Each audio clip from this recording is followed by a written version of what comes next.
Your teeth are chattering. No, they're not. It's him. Detective Durkin, I'm here. Are you on your way? Yeah, sorry about that. I've got a lot of paperwork piled up. I won't be able to make it. What? I've been waiting here a half hour. You there? Good. Take a look around and let me know if you find anything. Take a look around. For what? You know the deal. I can't tell you. Yeah, I know. We'll pay you the usual rate. Talk to you soon. He stood you up again? Yep. Well, he's paying us to check out this dump, so let's get started. Alright, I'm going in. Try and stay warm. I'll do my best.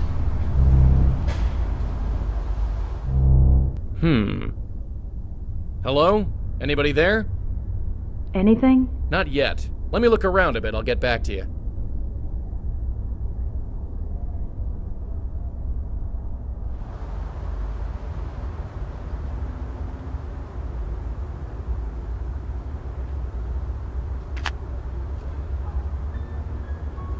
Huh?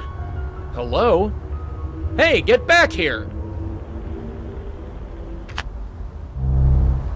Well, we definitely got a spook. We do? A woman. Only got a brief look at her before she buzzed off. Why didn't you go after her? She's too far away. We need to get you inside to bring her within range. Fine, let's hurry then. It's freezing out here.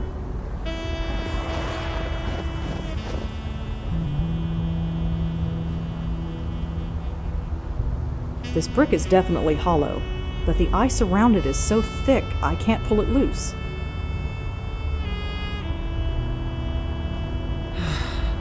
The cost of this coffee is so going on my expense report.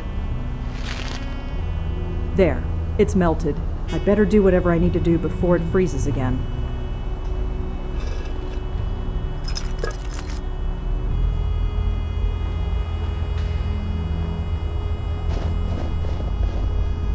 It fits.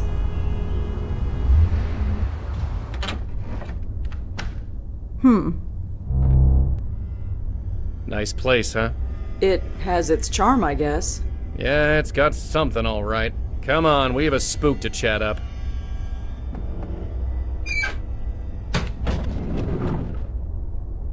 Ugh!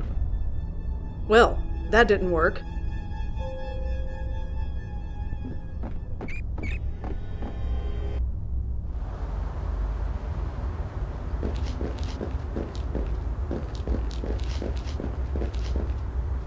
Old cables, frayed wires, a fried circuit board. There's an old fuse at the bottom of the pile. Looks intact.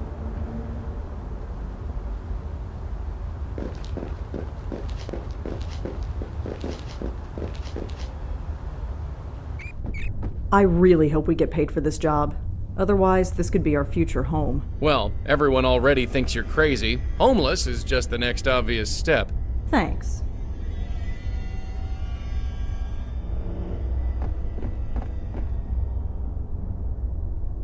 Good thing I'm wearing gloves.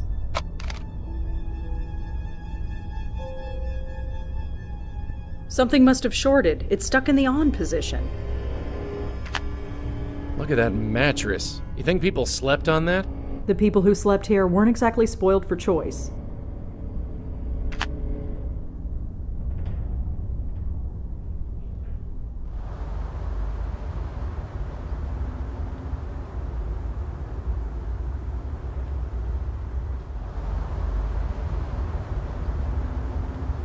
Hello? Hey. Oh, you're not. Not what? Just not. So I'm Joey.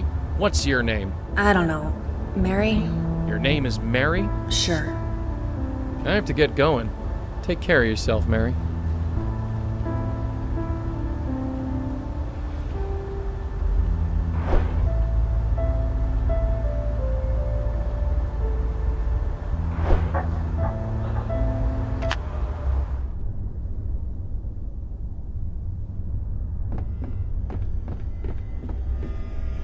Not working.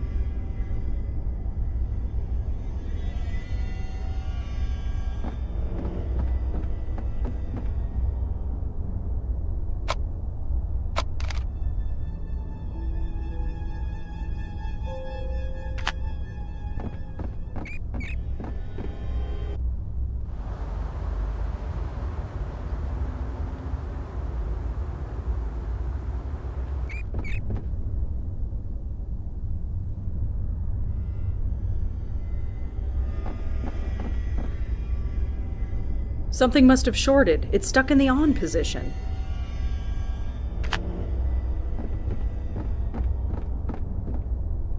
Not working.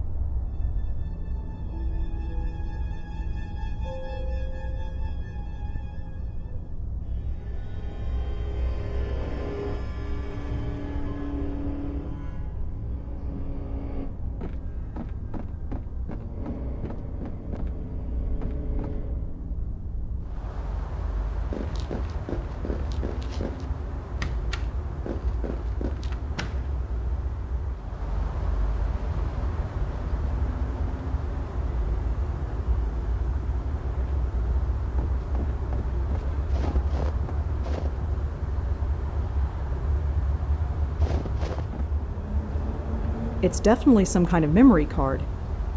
And it looks like it's compatible with my phone.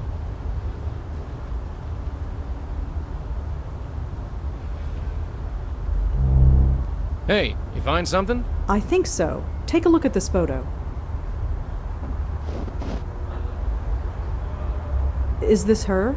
The ghost, I mean. Yeah, sorta. She looks a lot better in that photo, I'll tell you that much. Look at the file name. This was a headshot photo. I guess she was an actress. Could be. You wouldn't know it from looking at her. The spook upstairs looks like life chewed her up and spat her back out.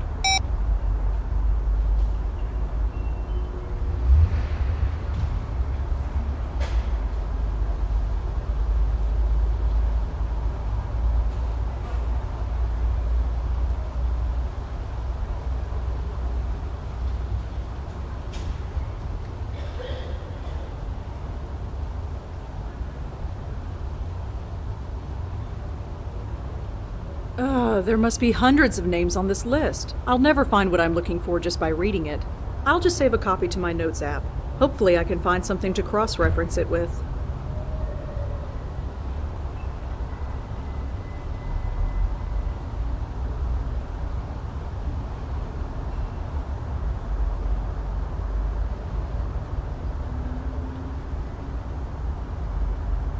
If Mary was a member of the Gotham Collective Theater Group, she's probably on this cast list. Gotcha. There's only one Mary who was a cast member. Mary Meehan, who was a cast member of a play called The River Wall.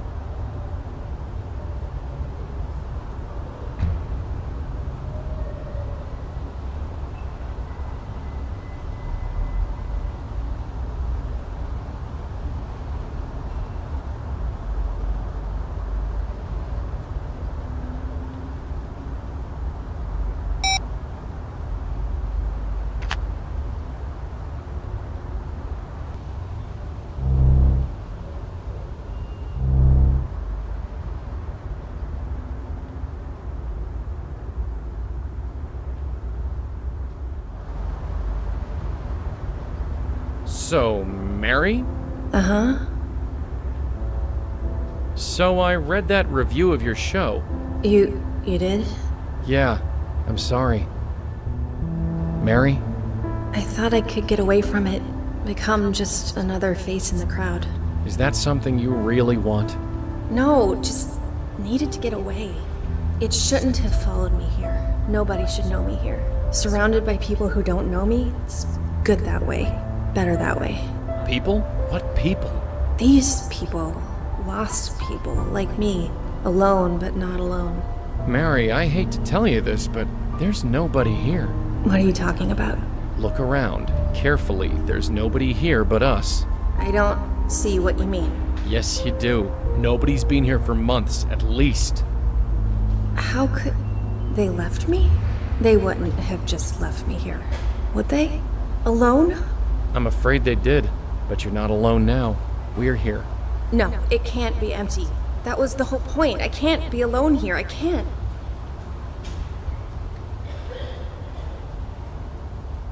Where is everyone? Hey, do you know where everyone is? I'm afraid everyone's gone. Gone? Why would they be gone? And without telling me? Without me knowing? I would have remembered. I would have noticed. What did you notice, Mary? Huh? You weren't thinking too clearly before. You are now. Come on. Get away from me. I don't belong here. Not anymore.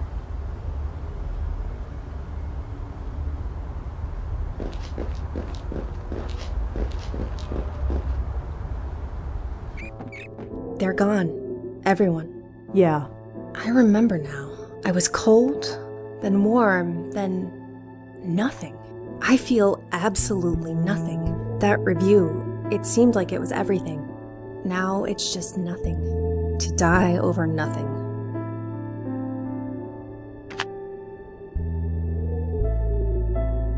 Mary, I'm gonna have to ask you to take this. What is it? Just trust us, Mary. We're here to help. Okay.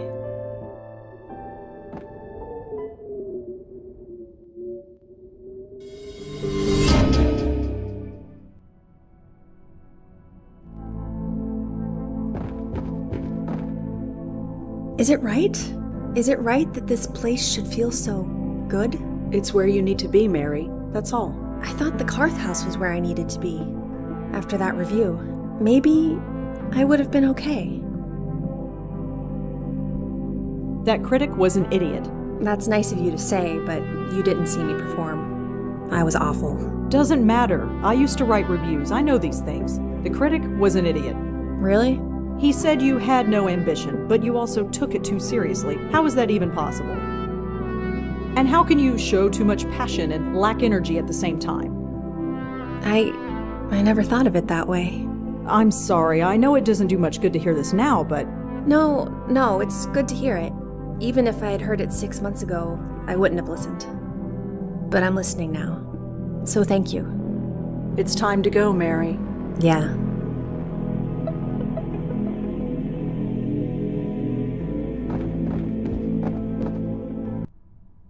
You okay? I'm fine. Did I fall? No, you're still standing. Don't sound so surprised, Joey. Mental control, that's all it takes. Yeah, sure. Let's get going. After you. Hello? Can I help you?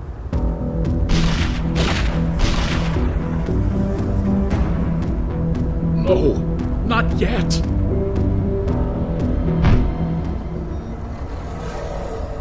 Hey, wait! Durkin. It's me. You need to send someone here right away. Someone's been shot. Shot? Who was it? What happened? I don't... Hello? Blackwell, what's going on? Sir? Hello? Are you? We're here to help. Don't worry. No, it's too late. We're not safe. Even Grace is not safe. I'm sorry, friend, but whoever Grace is, you're past worrying about her now. No, you don't understand. You don't.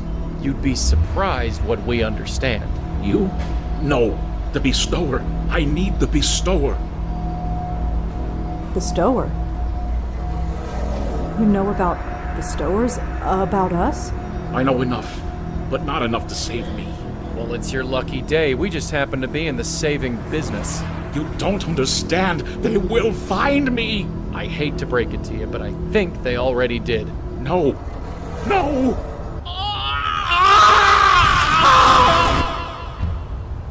Holy... Did you see that? What was it? What the hell was it?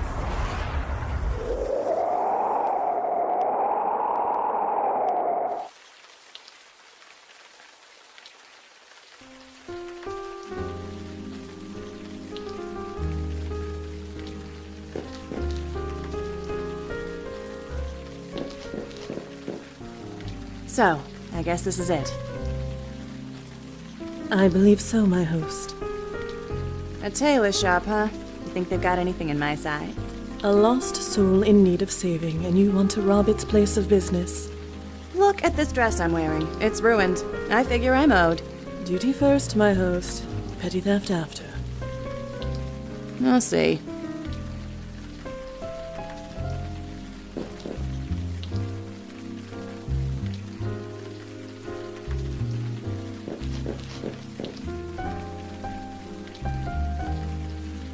My host. My host. Sorry. You say something? Certainly nothing that matters any longer.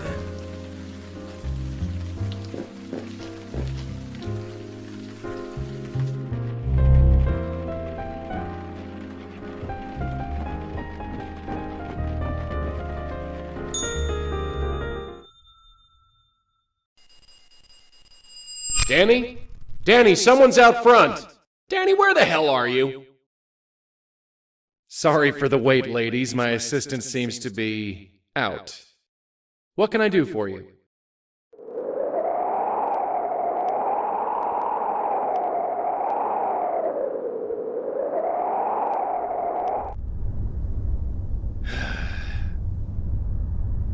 How long are you gonna stare at that thing? It's getting dark. Just one more. It has to be here. What are you doing anyway?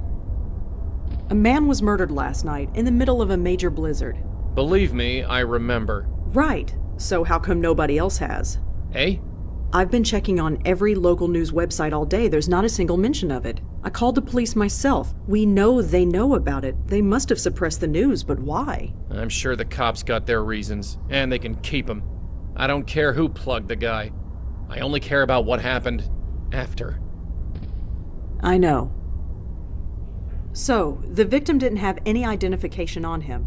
I was hoping a news report would give us his name, but it looks like we're on our own. Well, something familiar at least. Let's go talk to our pet cop. Maybe he knows something.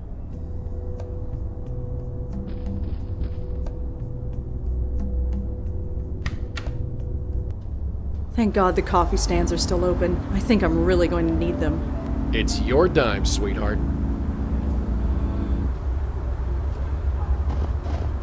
Oh, it's you. Had a feeling you'd swing by. Detective? Uh-huh. You found a Jane Doe at the Carth House, right? Yeah, what about it? Her name was Mary Meehan.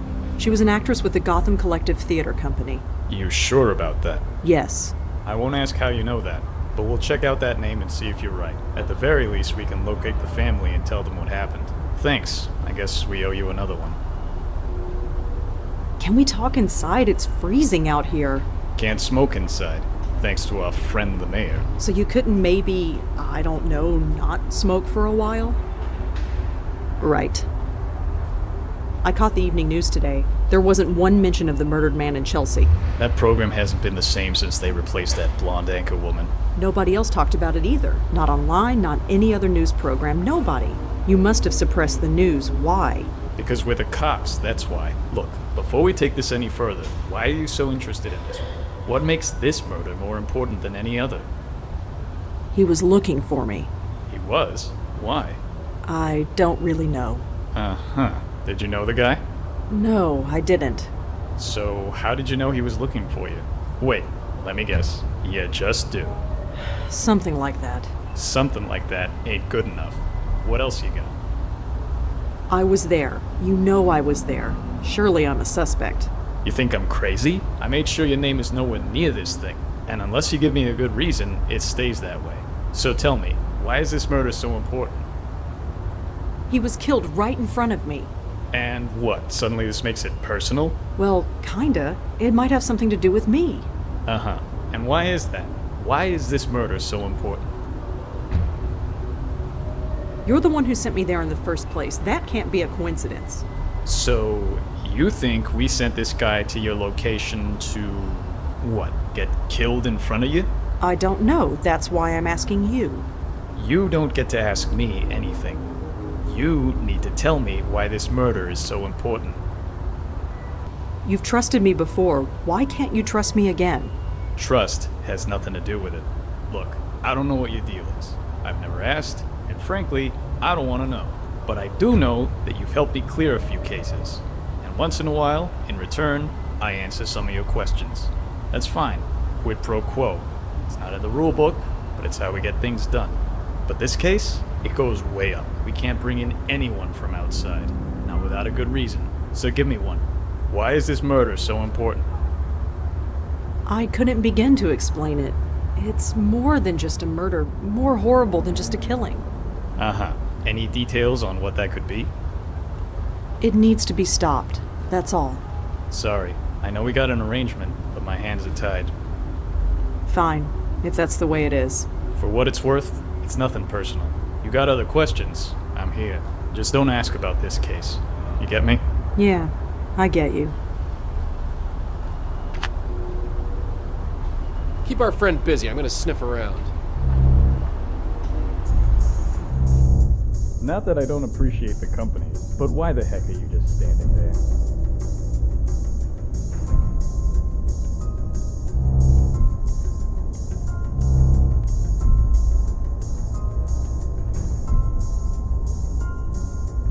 Aha! There's our guy. His name is George Austin, according to this note.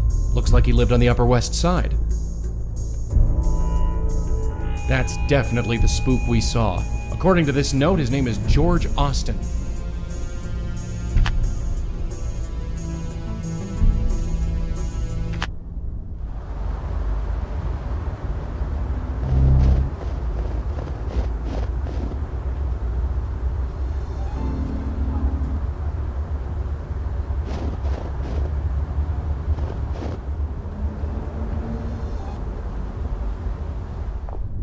This is some lobby.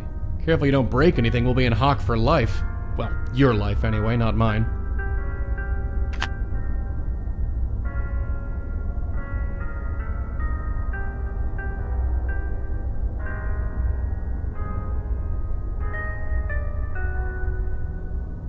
It says Holiday Clothing Drive.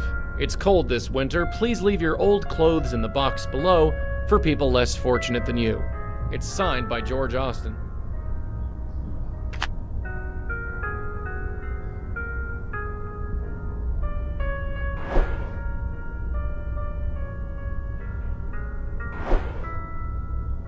Whatever Joey did, the doorman doesn't seem to have noticed.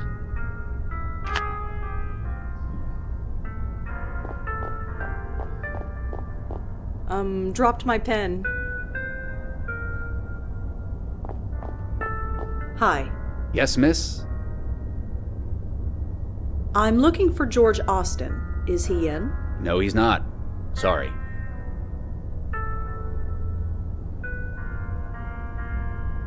Does the name Grace mean anything to you? Sorry.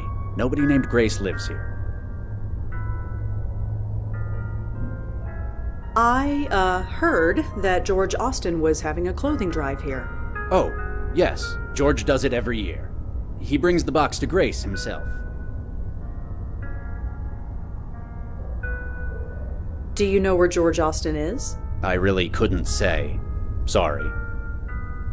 Can you tell me anything else about the clothing drive? No. But if you have any old clothes, feel free to give them to me. I'll put them in the box. Better not. If you did that, you wouldn't have any clothes left.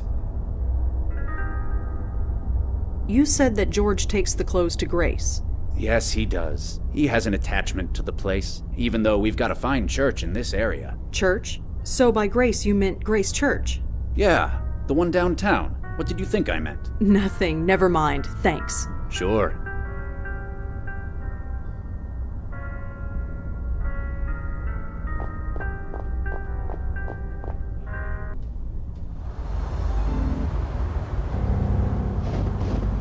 Huh, a church. Of all the places. Really? Ghosts don't like churches? Being a ghost has nothing to do with it.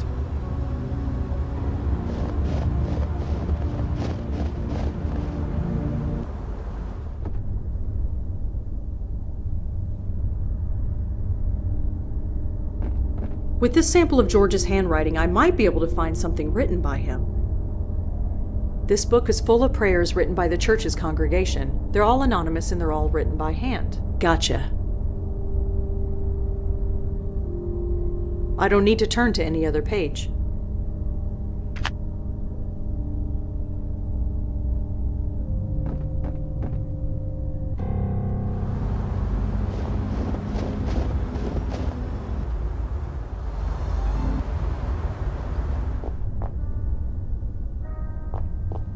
Hi. Yes, miss? Did George know anyone named Leah? Leah? You mean the police officer? Police officer? Yeah.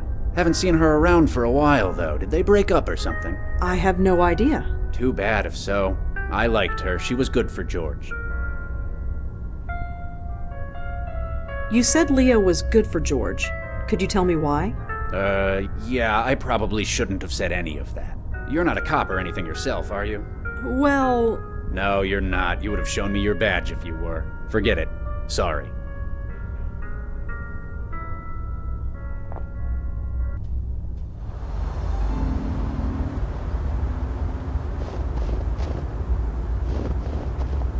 Detective?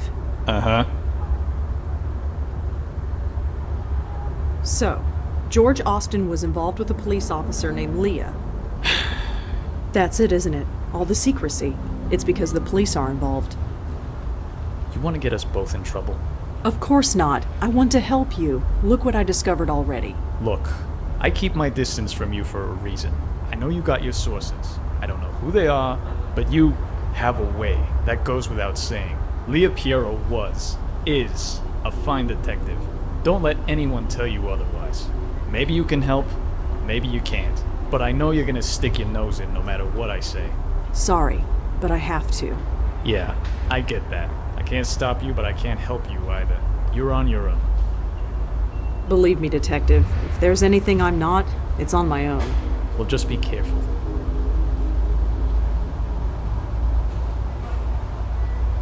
Well, see you around. Uh-huh.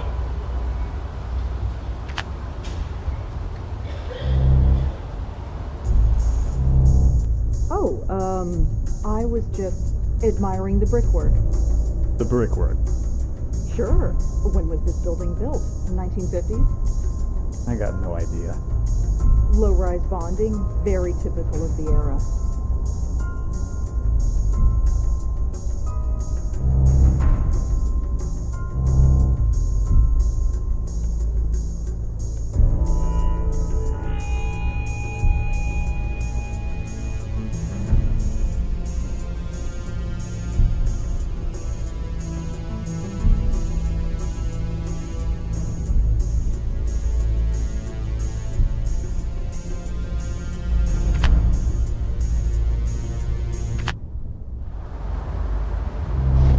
Hey. I don't know where you're going, and I ain't gonna ask. Just don't step on any toes, okay? We cops can get pretty touchy when it concerns one of our own. Yeah, so do I. What did you mean by that? Exactly what it sounded like. Whoever George was, he was one of us. Us? Yeah. Come on. It's a long way to Astoria. So, this is what a cop's salary gets you, huh? A 2-story in Astoria. It's not bad. Nicer than some of the foster homes I grew up in. Anyway, shall we? Yeah, we both know the drill by now.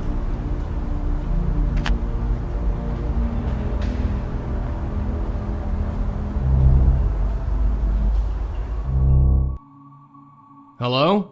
Anything? Seems quiet so far. Let me look around. Hello? Yeah? Is anybody there? Who are you? Mister? Are you looking for my mom? Yes. Is she around? Uh-huh. I have to practice. Sorry. Damn it.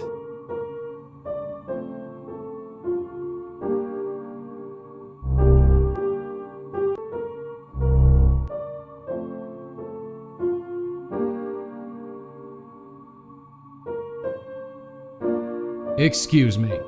Oh, hi. I'm practicing. I can see that. You're pretty good. Thanks. I'll only be a minute, then you can get back to it. Well, okay. My name's Joey. What's yours? Are you sure you should be here? Sure. I'm Kendra Haskins. Are you here all alone? No, Mom's here. Are you sure? I can't find her. I'm pretty sure. I'd know if she was gone. What about your dad? Is he around? No, he's late. Late? Late for what? Picking me up?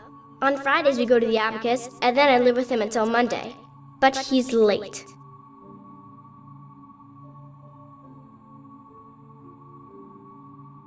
Hey kiddo, I'd like you to come with me. Why? I'm gonna take you to your dad. Dad? Yeah, he couldn't make it, so I was asked to take you. What should I have for breakfast? Eh? Breakfast? What should I have for breakfast? I have no idea. I have to practice.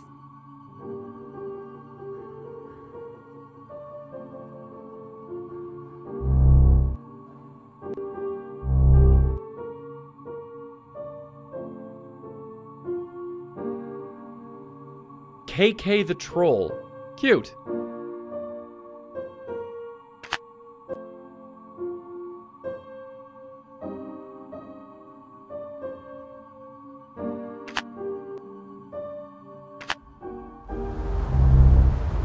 Joey, you all right?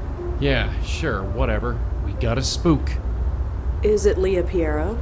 No, it's her daughter, a little girl. I see. How old? 10, maybe 11? And she's okay? You mean besides being dead? Yeah. She's playing the piano. Well, Yeah, well.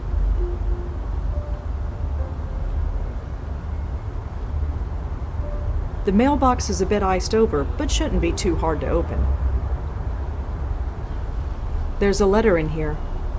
It was wet and stuck to the side of the mailbox, but I got it.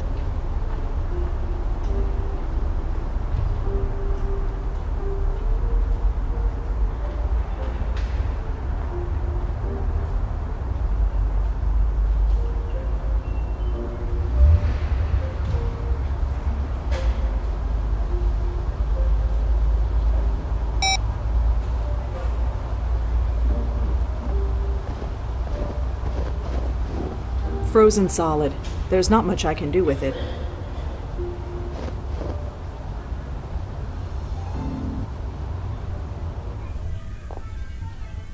So Kendra's dad is the boss of this place? This is just a bunch of junk.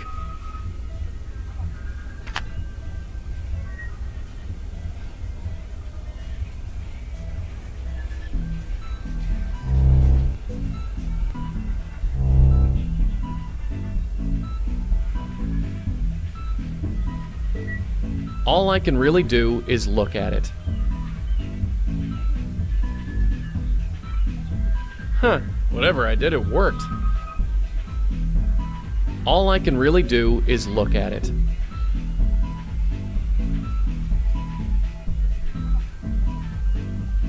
What a surprise, nothing happens.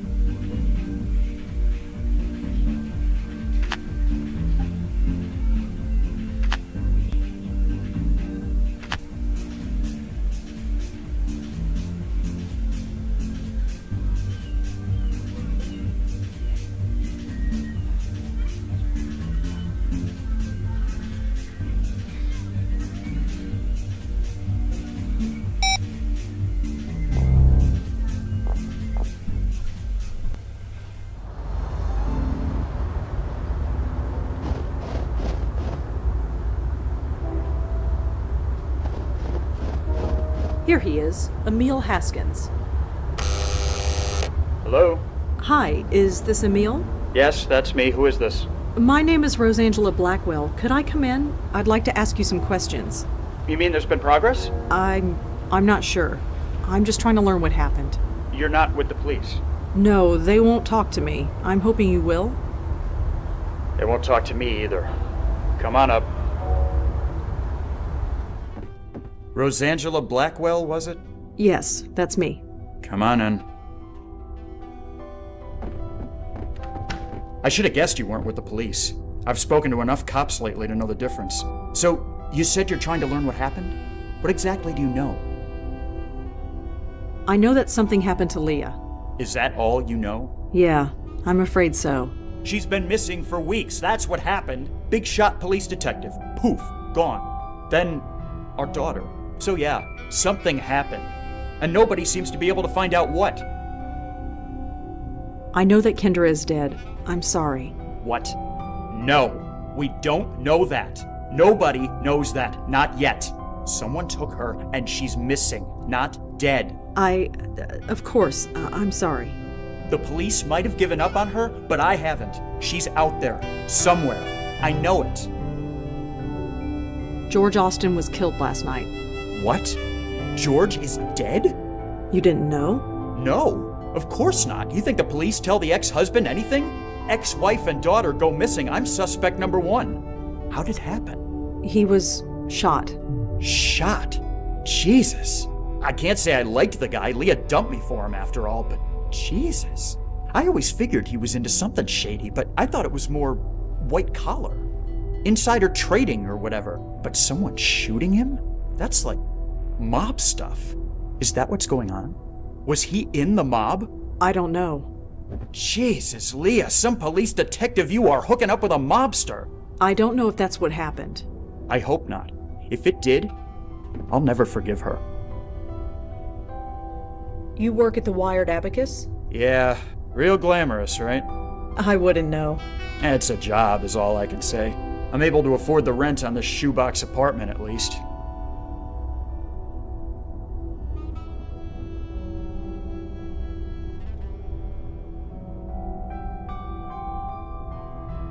How well did you know George Austin? Leah's the one who knew him. They'd been friends for years.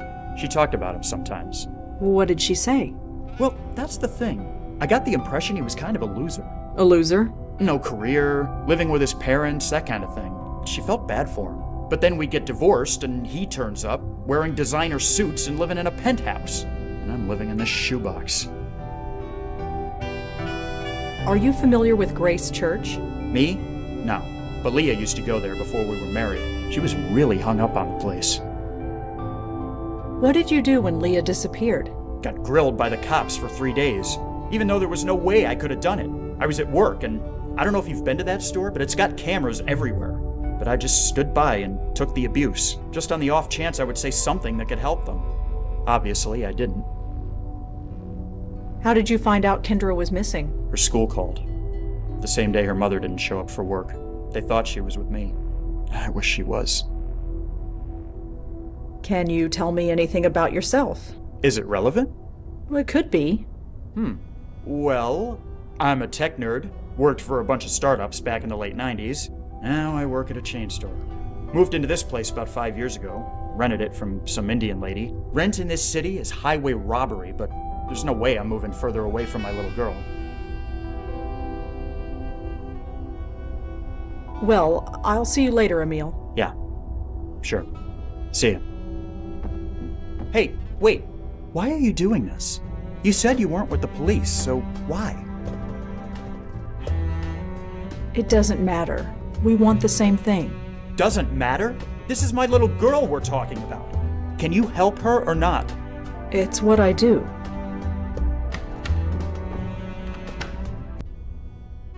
Poor guy. He's grieving, and he doesn't even know it yet. It never gets easier.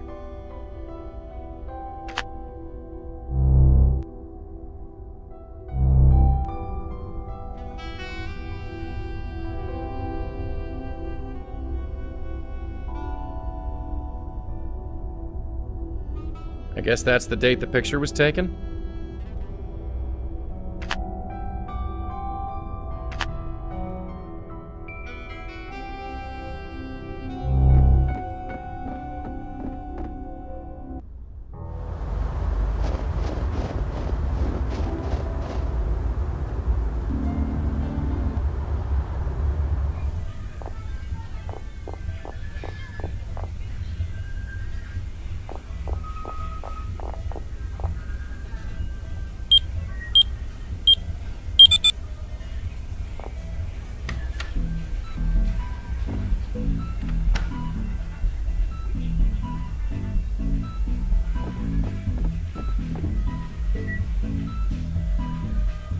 According to the label, this should get me into Leah Piero's house.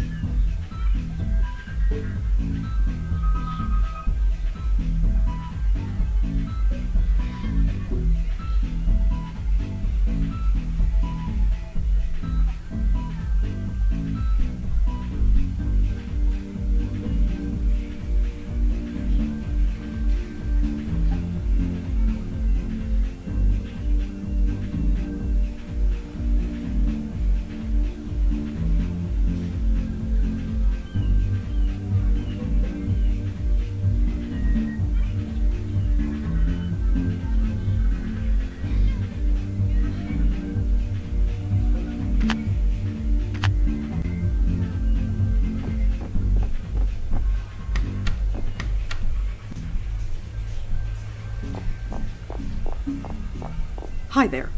Hi, can I help you? Do you have any copies of the Parental Eye software? Parental Eye? Yeah, we got plenty of those left.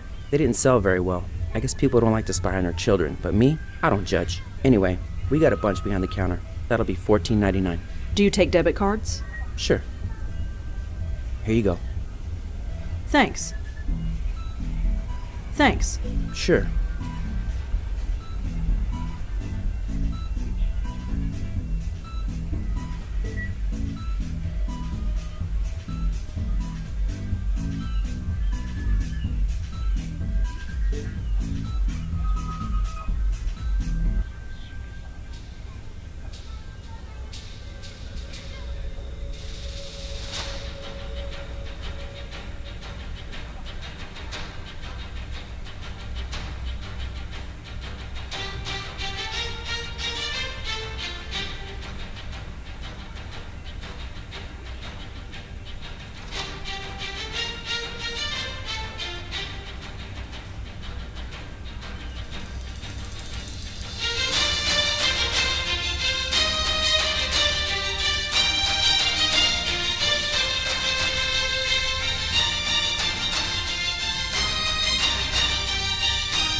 Seems like a pretty standard installation. Give me a second.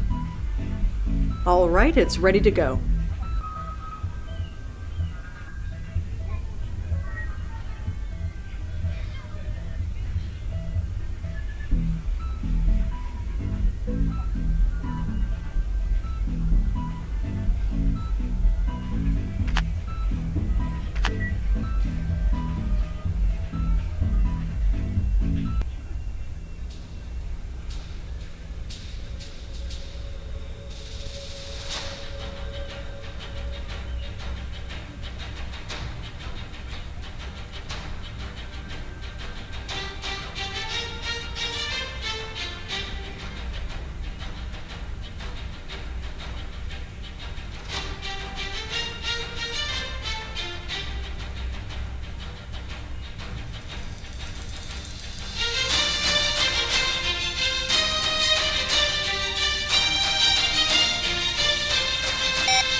That did it.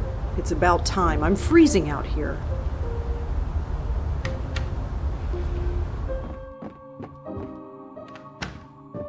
It's freezing in here.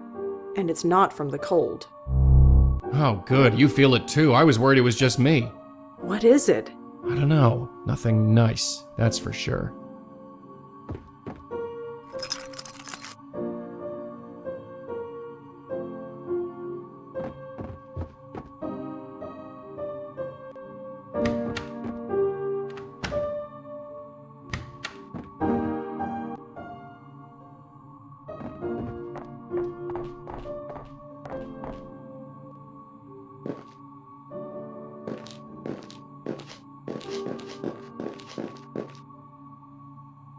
It's not moving. Who are you? Hello? Leah? Is that you? That's Officer Piero, and you don't get to ask questions. You can't see it, but there's a Bushnell 22mm rifle aimed right at your head. Step into the middle of the room now. Good. Now turn around. Face the shelf. Now I repeat, who are you? I'm Rosangela Blackwell. I'm the bestower. The bestower? You're the bestower? You? As far as I know. Thank God. You have no idea. No idea what it's been like. Hiding in this little panic room. Waiting, not knowing. Not knowing what? What exactly is going on? Wait, you mean George didn't tell you? No, he died before he could tell me anything. Died? George is dead? Yes. I'm sorry. Did you save him? His ghost? Spirit? Or whatever? No. Leah? Sorry, we were close. Towards the end. He was a good person. A bit lost maybe, but we all were. He didn't deserve that. Hell, none of us do. Where are you? Behind the wall, in a little room. The room has been specially sealed. Nothing physical or spiritual can harm us in here. We have enough supplies to last us a few more months, but we probably won't need it now that you're here. Leah, I need you to tell me what happened. Of course. George didn't tell you. He couldn't have told you. He won't be telling anybody anything ever again. Leah, please. Yes, I know. It's just hard to say. I mean, who could I tell? Who would believe me? Emil? Corey? Sam? God, they must be worried sick. There was no time to say goodbye, but at least we're safe in here. Sorry, did you say we? Is someone else in there with you? Yes, my little Kendra. I didn't want her to get mixed up in all this, but I'm going to save her too if I can. Leah, Kendra is dead. I'm sorry. I know that. Of course I know that, but sometimes I can pretend she's just sleeping. She's still. So still. But her spirit is still with me. I can't see her, but I can feel her, sense her. It helps. Leah, are you sure Kendra's spirit is in there? Of course. She has to be. I had to bring her here with me. I had to keep her spirit safe. Safe from whatever happened to George. To the others. In here with me, she's safe. She is safe, isn't she? I can't say if she's safe or not, but she's not in there with you. What? How? How can you know that? Well, you know who I am. What I can do. I saw her. Kendra. Her ghost, I mean. She's not in there with you. I'm sorry. You saw her. That means they wouldn't have done that. They wouldn't dare, would they? Hold my daughter's soul for ransom? That's sick. Her soul is fine. For the moment. She's upstairs in her room. Oh, thank God. Listen to me. My daughter is dead, and I'm thanking God. I can't do this much longer. You must think I'm horrible. You'll help her, won't you? That's what you do, right? Yes, that's what I do. We can try to bring Kendra's ghost down here. You can talk to her if you want. That might help her. God, no. You have to get her spirit away from this house, away from me, as soon as possible. I can't put her at risk. She might be dead, but I can't risk that. Anything but that. I really need you to tell me what happened. I can't help you if you don't tell me.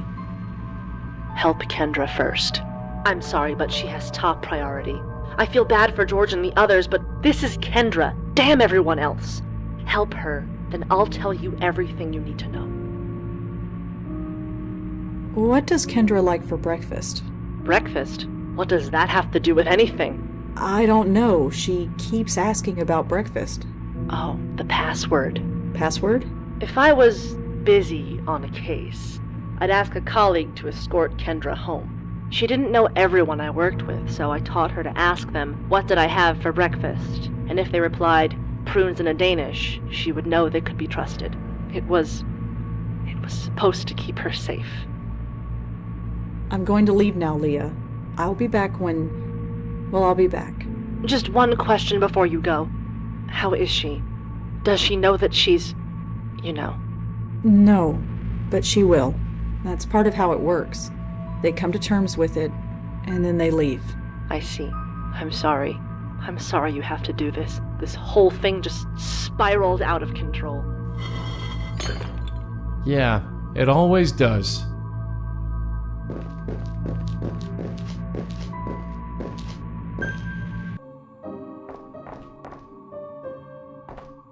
You okay? Sure.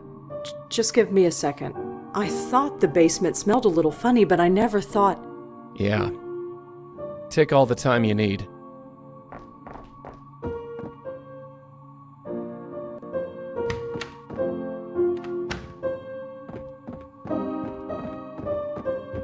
Hi. Kendra? Uh-huh.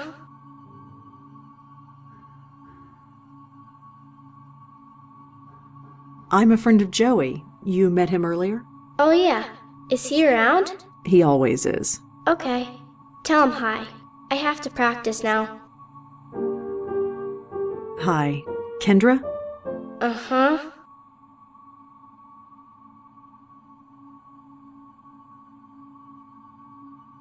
If you're willing to talk to Joey, you can talk to me as well. We're friends. I really need to practice. Sorry. Joey, get over here. What?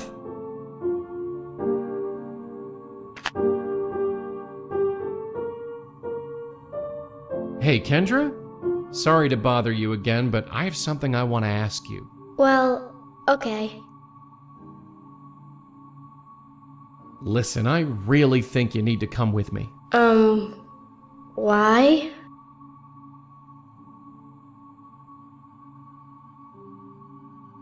Look, your dad really wants to see you. I'm here to take you to him.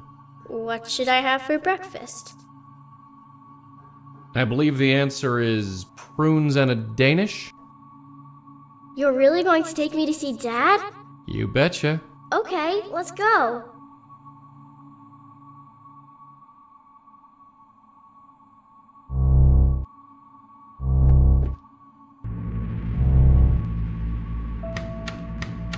Mom must be asleep.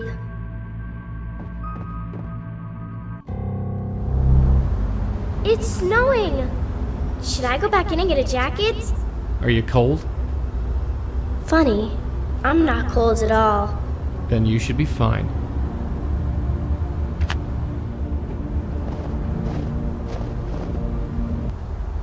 Hey, Joey. Yeah? How come she leaves footprints, but you and me don't? Oh, well, that's easy. Just between you and me, she's much heavier than she looks. I can hear you, you know.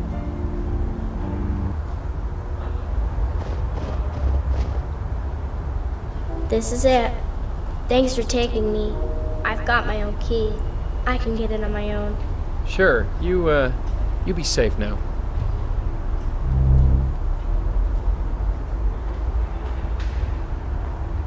This key unlocks the Piero's house. It wouldn't work here.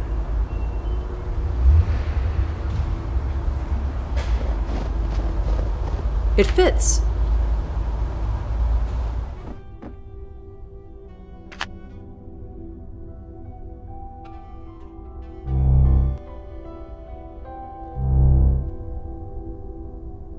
He's asleep. Yeah, he's had a rough time of it. Does he know? Know what? Does he know that I'm, you know? No, he doesn't. Not yet. Good. Do you remember what happened? How it happened? Not really. I remember being with my mom. It was dark and cold, but she was telling me everything would be alright. That I would be safe. I'm sorry. I'm so sorry. Why? It's not your fault. Doesn't matter. This kind of thing shouldn't happen. Lots of things happen that shouldn't. It's just stuff. Yeah, stuff. So, what now? Just come with me.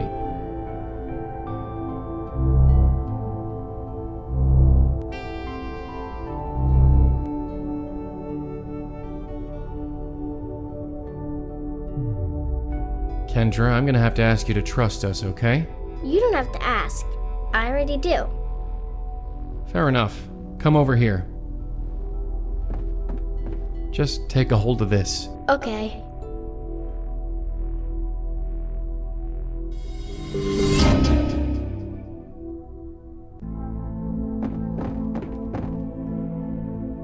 The music, it's amazing. Music?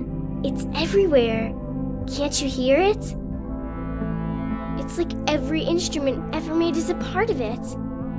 Do you think they need a piano player?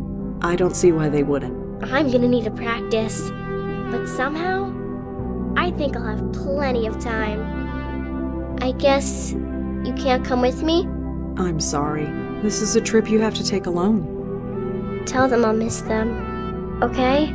Of course.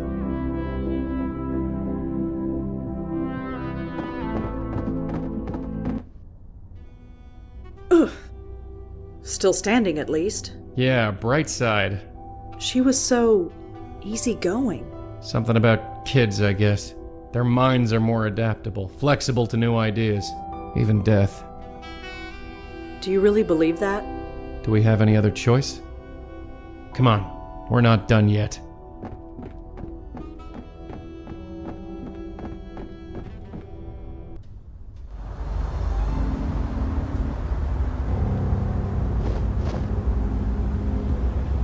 I already unlocked it.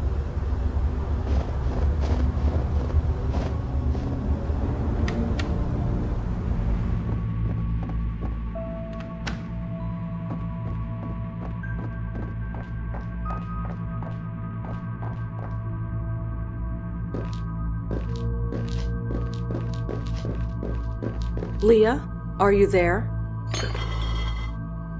Oh, it's you, Bestower. Kendra is safe, Leah. You mean she's... She's moved on. She said goodbye to her father, and she said she'll miss you. How could something that was so right go so horribly wrong? I went to a few meetings, and then I knew I had to join the police academy. It was like a lightning bolt. What kind of meeting? We were all so lost, so hungry for direction and not knowing where to go. All of us searching for that elusive something, that revelation that would fix our lives. The meetings at Grace somehow gave them to us. Gave them to you?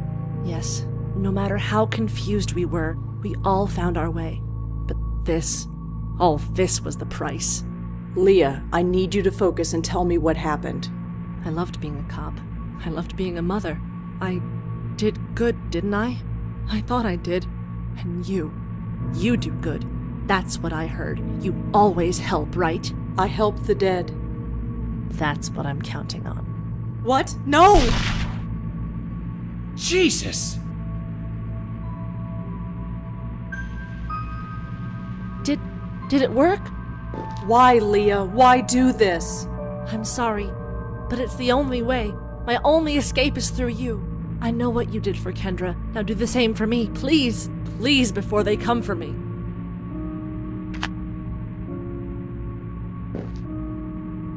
Okay, Leah, here's how it works.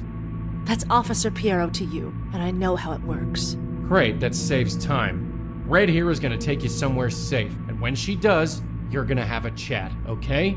Fine. Let's just do this quick. You hear me? Don't let this one just fly off into the light. Don't worry. All right, then.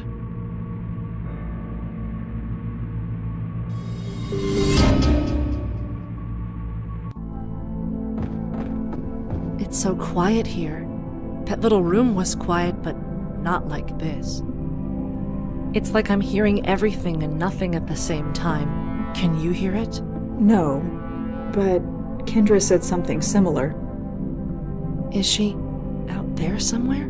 Yes, but Leah, before you go, I need you to tell me how you got this way. What led you to this? We called it the Grace Group because we met at Grace Church. We met once a week. We would talk. It was nice. So it was kind of a self-help group? Kind of. Kind of? What did you talk about? Funny, I don't remember. All I know is that it worked. For all of us. It was like magic. We all learned what we were meant to be. I joined the police academy and never looked back. George discovered a love of art, made a killing as a dealer. George, he won't be out there, will he? He's gone. He risked himself and then he... Oh! What was that? Oh no, Leah, get through the light, quick! I can't move. How did they find me? Here of all places. I don't know, just try and hold on. You were supposed to help us. I'm trying, please, I just need time. No! Not again. Not again. Hey, you okay? No. No, I'm not okay. We were too late. Too late? She was taken, just like George was. All she went through, she did it for nothing. I refuse to believe that. I just can't. Did she say anything at all that could help us? There wasn't time. And there was something else. Something else? How did you get in here? What the... Leah? Look, I can explain. Turn around. Hands behind your head. No, wait, listen, I don't have time for this. I said turn around. Hands behind your head. On the floor. Please, just... Now!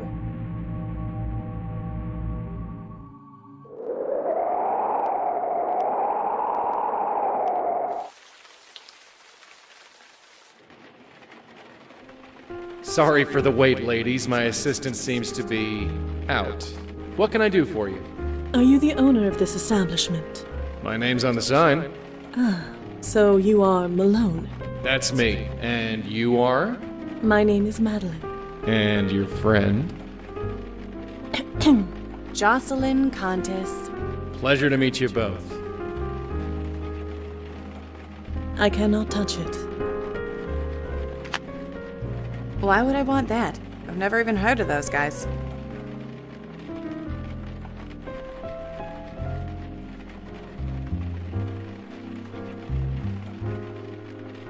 Hey. Miss Contis, what can I help you with?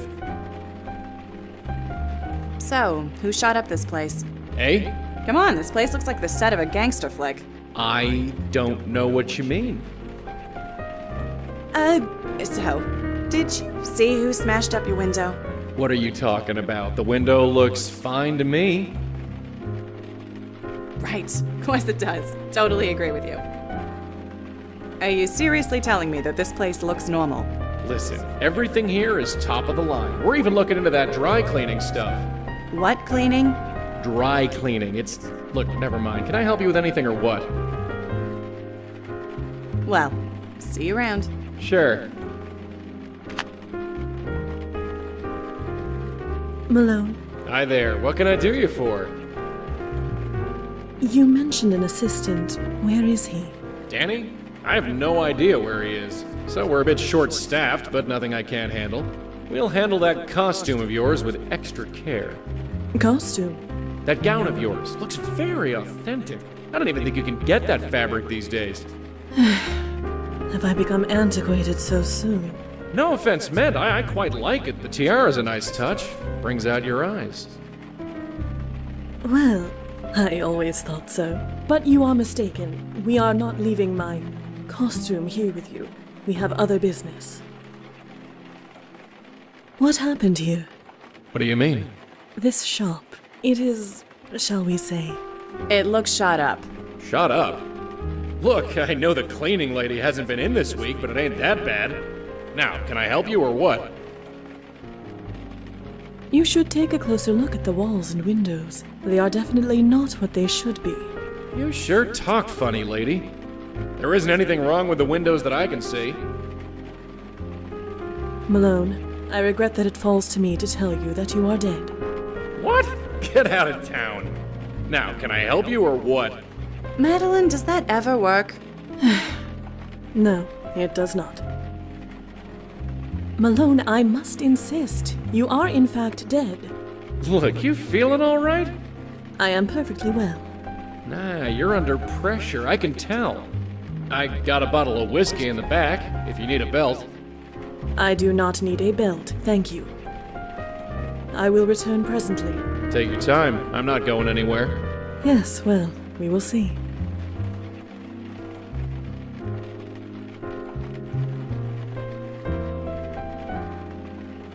There is nothing I can do that my host has not done already. Malone. Hi there. What can I do you for? I will return presently. Take your time. I'm not going anywhere.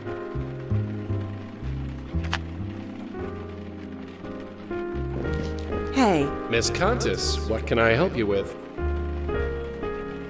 Well, see you around. Sure. Nah, I'm here now. I might as well do what I gotta do. Huh. Some kind of band. Danny and Linda Marconi? Never heard of them.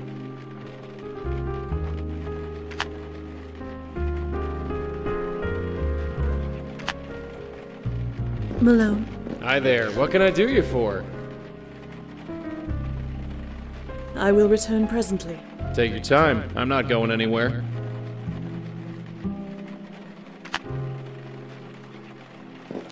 Hey. Miss Countess, what can I help you with?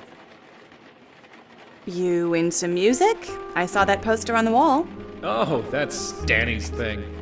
Danny. The guy who runs this place with me, him and his girl, Linda. They're in a band. If you can call it that. They play weekends, sometimes. He wants to make it big, but But what? But nothing. Danny just needs to focus on earning an honest living, that's all. Do Danny and Linda have regular gigs? I don't know. Why? I might want to hear him play. Save your eardrums, lady. That's my advice. Well, see you around. Sure. Malone. Hi there. What can I do you for? I could not help but overhear your conversation with my colleague. This Danny Marconi. He is important to you, is he not? What makes you think that? Your energy, your aura, if you will. It changes when you speak of him. So tell us, what is Danny to you? I have no idea what you're talking about. Malone, you know precisely what I am talking about, and you will tell us. I assure you, you will feel much better once you do. I'll feel much better once you leave my shop. I could leave, as you request. But I don't believe you want me to. Not really. Well, do you? Who the hell are you people? We are here to help, nothing more. You are so close now, so close. Why is everything so confusing? It does not have to be. Life used to be so simple.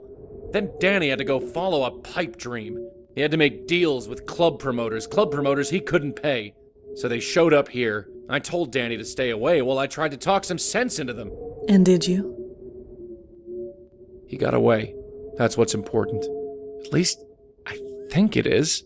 I'm not so sure anymore. I understand you now. You are adrift. You are scared. But there is nothing to be scared of. Come here. My host? Yeah, sorry.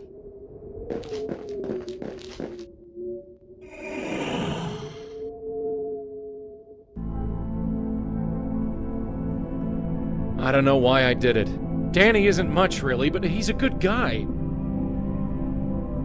You think it was worth it? I don't know. Sorry. You don't have anything to say? Anything at all? No, not really. Right. So I just head that way. Yeah. Well, tell your friend thanks. And if you ever see Danny... forget it. I suppose it doesn't matter.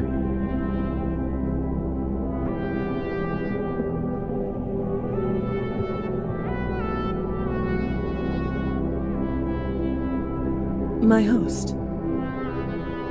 My host, are you all right? I knew you'd follow me in here. You can never give me a minute's peace.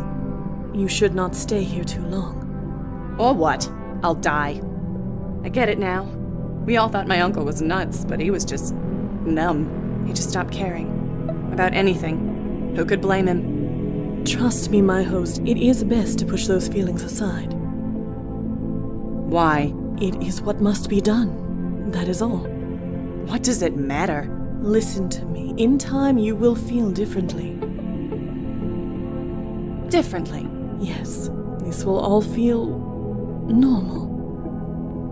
Normal? I don't want this to be normal. Many of your predecessors felt the same. In time, things changed. I'm going dancing, Madeline. Don't wait up.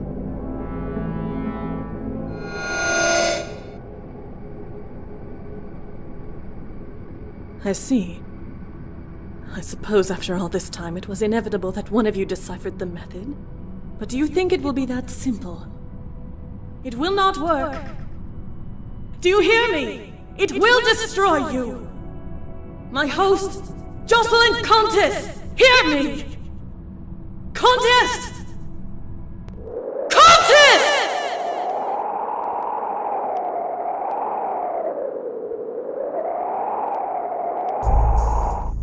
2:23 a.m., Detective Corey Palmer conducting interview with Rosangela Blackwell. Detective Sam Durkin also present.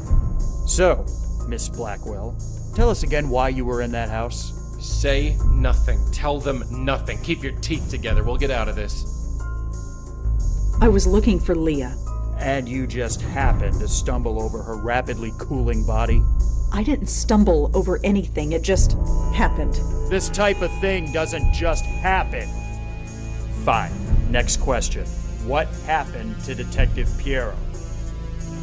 She shot herself. That's a lie. Why would she kill herself? She just wouldn't. Enough, Palmer. You saw the paraffin test. Leah fired that weapon. I refuse to believe that, Sam. Believe what you want. Those are the facts. Well, here's some facts for you. This lady was chatting with Emil Haskins earlier this evening. Not only that, we have a witness who saw her sneaking into his office at work. How do you respond to that? I wasn't sneaking. I had the key code. Uh-huh. And how did you come by this key code? Thought so. We spoke to the clerk on duty. We spoke to Emil Haskins, a man who is now a widower, I might add. Nobody gave you permission. But then, breaking and entering isn't really a new thing for you, is it? I've pulled your file. Do you even know how many restraining orders you have against you? 5? Maybe 6? If only. If getting banned from the campuses of NYU and Columbia weren't bad enough, we've got a dozen complaints registered against you from businesses and families. I'd call Bellevue to have you taken away. But you're banned from there, too. Who the hell are you? And why haven't you been taken in before now? Palmer, take a walk. Sam?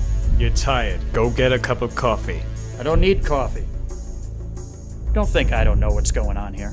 I've heard the rumors that you've got some mysterious informant. Is this her? Palmer? Fine, I'm going. But we will find out what happened. It's our damn job, after all.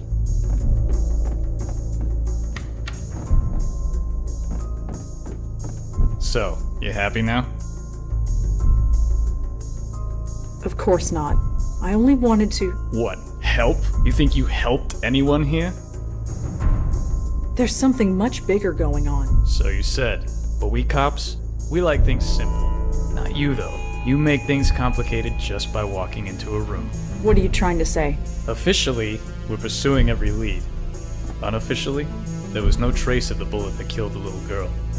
With Leah dead, we'll most likely never solve it. The trail is too cold.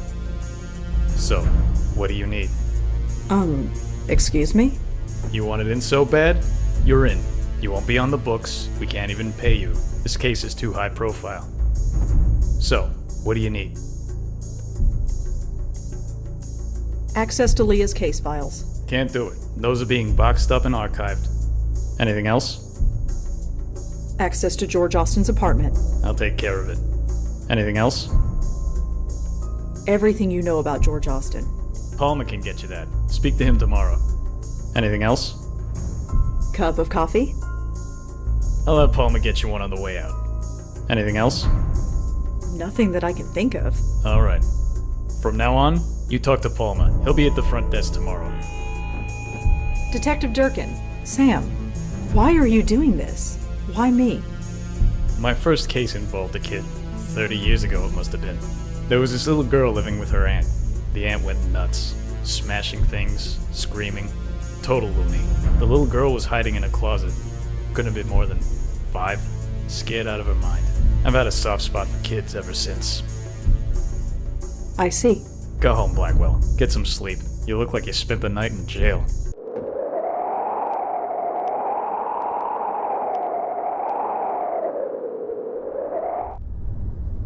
Huh. The press are having a field day. Lots of theories, but nothing approaching the truth. You expect anything different? Just be glad your name didn't get leaked. That's the last thing we need. No trace of the Grace group either. Then we best get out there and do what we do.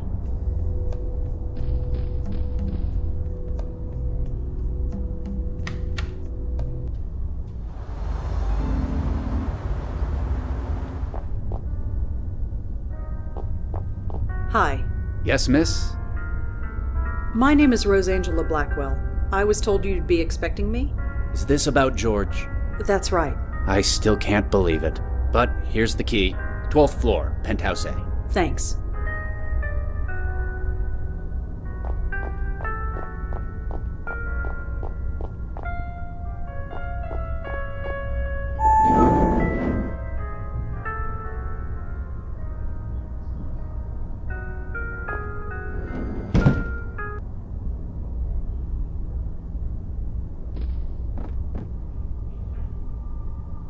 Whoever this Michael is, he seems to know quite a lot.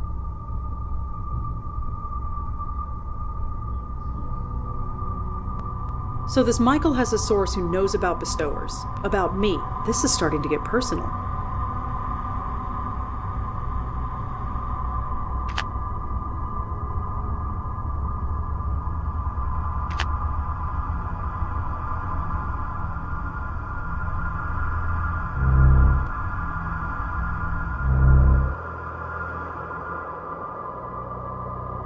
A handsome stranger on the roof. Huh? This evening is looking up. Huh? Oh, hello, miss. Hello yourself. So, what brings you up here? I'm a friend of George. Oh, looking after the place while he's away. Something like that. Anyway, I'd best head back in. But I'm sure I'll see you around. Ta.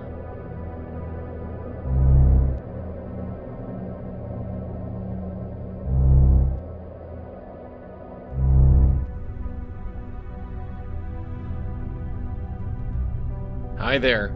Well, if it isn't my handsome stranger. Coming to pay me a visit? Sure. So, what brings you by? So you actually live here? So to speak.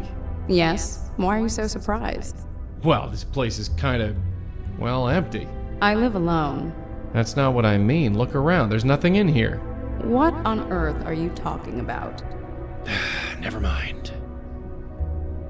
So, about this place. I might not have the highbrow taste that George has, but my furniture is just as serviceable as his. And twice as comfortable, I might add. Who are you, if you don't mind me asking? Cute. Very cute. Huh? Wait, you're serious? Well, isn't this delicious? It's so rare that I get to be the mysterious one. My name's Joey. Joey Malone. Why don't you tell me yours? You honestly don't know who I am? I'm afraid not. I admit, I'm fascinated. I know your name, but you don't know mine. It's not often that I'm in this position. So, are you gonna tell me or what? I think not. I want to savor this for just a little while longer.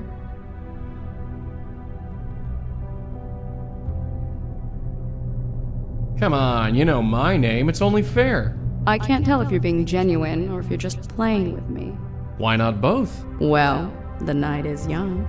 See if you can figure it out. Well, whoever you are, I'll see you around. Say hi to George for me, if you see him. Whatever this note says, it's too dark to read it. Hi there. Hello again, mister. What brings you by? Listen, it's really important that you tell me who you are. What on earth could be so important? It's complicated. No, I don't think so. I'm enjoying this way too much. Well, whoever you are, I'll see you around. Say hi to George for me, if you see him.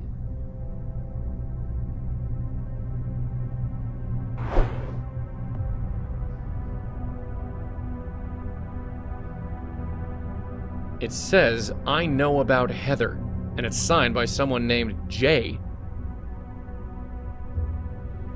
Hi there. Hello again, mister. What brings you by? The note is signed Jay. Who's Jay? I have no idea, and I don't know anything about any note. Come on, what's your name?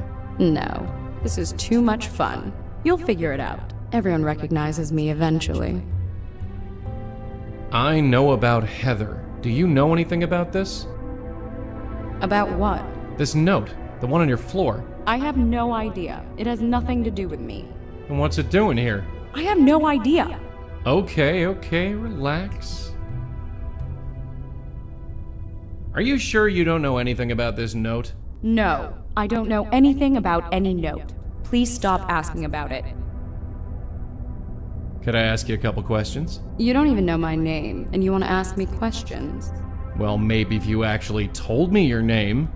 No. Like I said, this is way too much fun.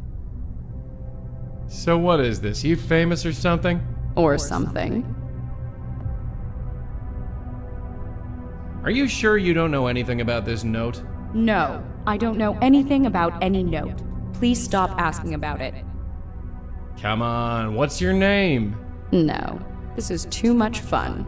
You'll figure it out. Everyone recognizes me eventually. Well, whoever you are, I'll see you around. Say hi to George for me, if you see him.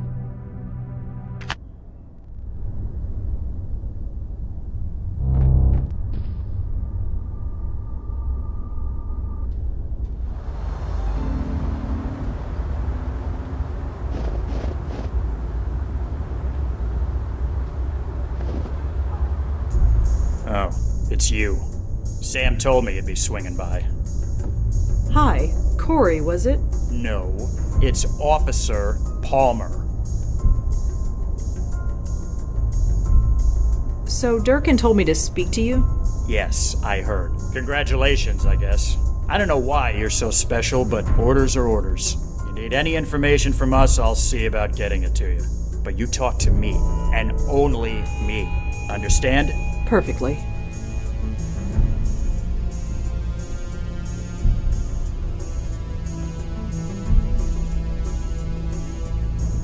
Does this phone number mean anything to you? Not really, but I can trace it for you. Trace it? Run the number, see who it belongs to. Within reason, anyway. Where'd you find it? I found it on George Austin's phone. Oh, we ran that number already. You did? Yeah. It belonged to Grace Church. Probably calling for donations or something. Yeah, or something. Thanks anyway. Well, I'd better go. Thanks for the help. Sure.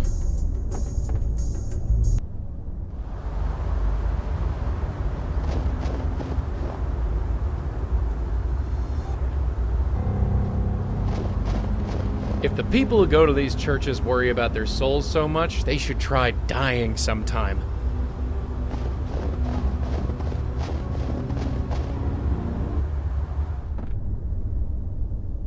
Hi, remember me? Yes, and would you please keep your voice down? Sorry. I'm Rosangela Blackwell. Father Gabriel Ullman. I checked with the police. This number belongs to a phone in this church. A man I'm looking for made a phone call from this number. His name is Michael. It's very important that I find him. I'm afraid I don't know who you're talking about. I am sorry.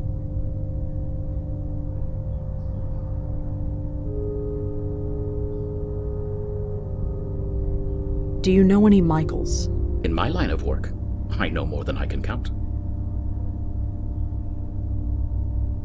Are you sure you don't know anybody named Michael who made a call from this church? Quite positive. The telephone that uses this number, where is it? Why would you need to know that? Michael used the phone. Maybe he left a clue behind when he did.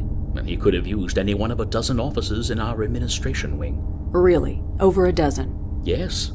So, if you want to locate Michael Cooper, you'll have to find another way. Wait, Cooper?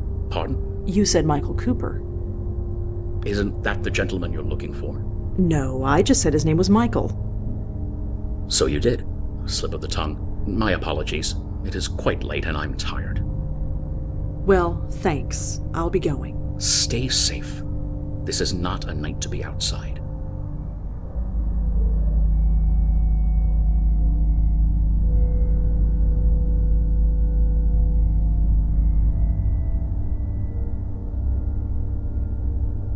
Huh. So Michael Cooper was a priest. Interesting.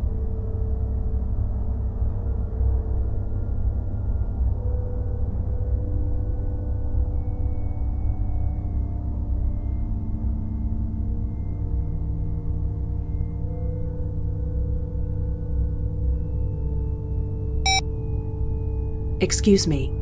Yes. You need to tell me who Michael Cooper is. I told you I don't know any Michael Cooper. Michael Cooper. He's a priest too, isn't he? So? So, it's a pretty big coincidence, wouldn't you say? Do you really want the police involved with this? You're not a police officer. No, but I can bring them in. You have no right. They'd never do it. Maybe I don't, but I can try. Either way, they will be looking at this church. And at you. I made a promise. He came to me scared, begging me to protect him, to give him sanctuary. He was ranting. I should have turned him away, but we roomed together at the seminary. We were close friends once. What could I do? You can take me to him. He's raving. He's mad. He says he's in a battle for his very soul. Is this true? Yes. Yes, it is. He's in the school. It's closed for the winter break, so it seemed like a good a place as any to hide him. Here's a key. The entrance is around the corner. Please, do whatever you must. Just don't come back here. Don't worry. So, thrown out of a church. I suppose with our record, it was only a matter of time. The entrance to the school is around the block. Let's go.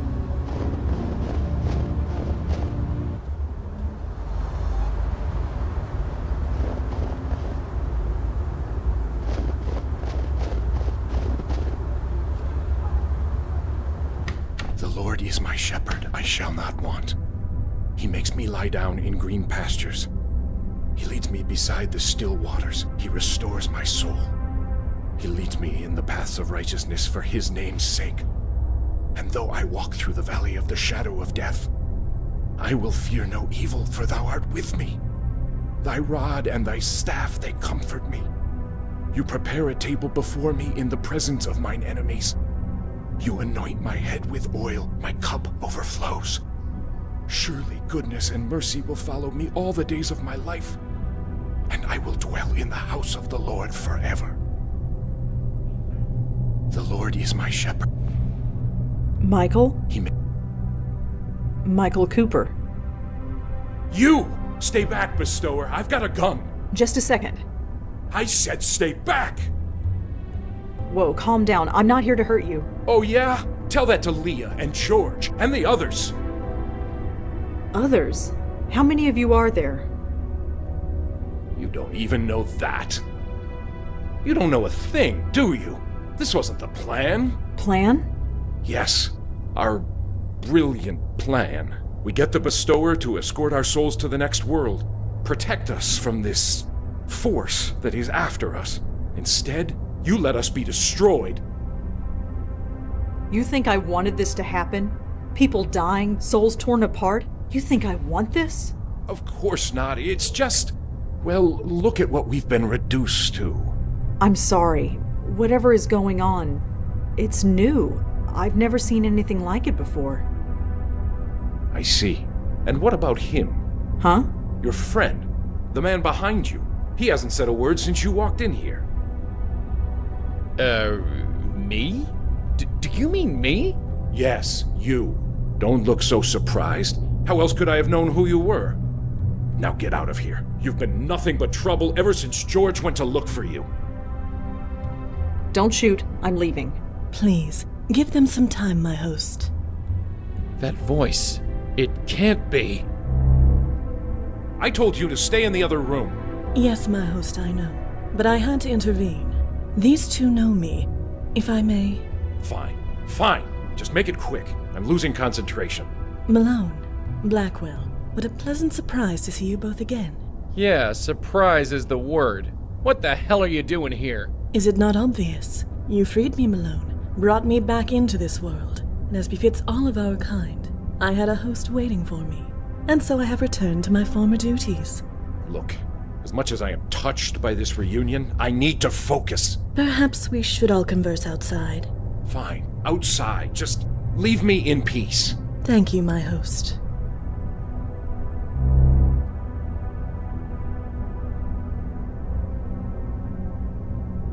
That was Madeline.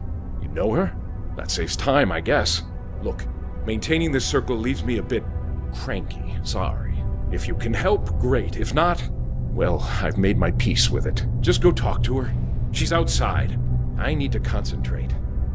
He leads me beside the still waters. He restores my soul. Blackwell, Malone, it's been a long time since we've been able to converse. It's been almost 6 months since Joey freed you. How come we're only seeing you now? I admit the transition hasn't been pleasant. I have had 3 hosts since returning to this world. The first was an old man on the edge of death. He lingered for 6 weeks before finally succumbing to the inevitable. When the old man passed, I became bound to his niece for a time. She ran every time she saw me. I tried to keep my distance, give her time to adjust, but in the end, she fell down the stairs in an attempt to flee. The poor woman died, and I was passed to her brother, the man inside. Do you know what's going on? Why are these souls being attacked? I do not know. I wish I did. Like you, we saw it happen. We saw a soul being torn apart and could do nothing. I'm afraid my host became a little unreasonable after that. Why was George looking for me? We needed a bestower. A proper bestower. My host and I were not up to the task.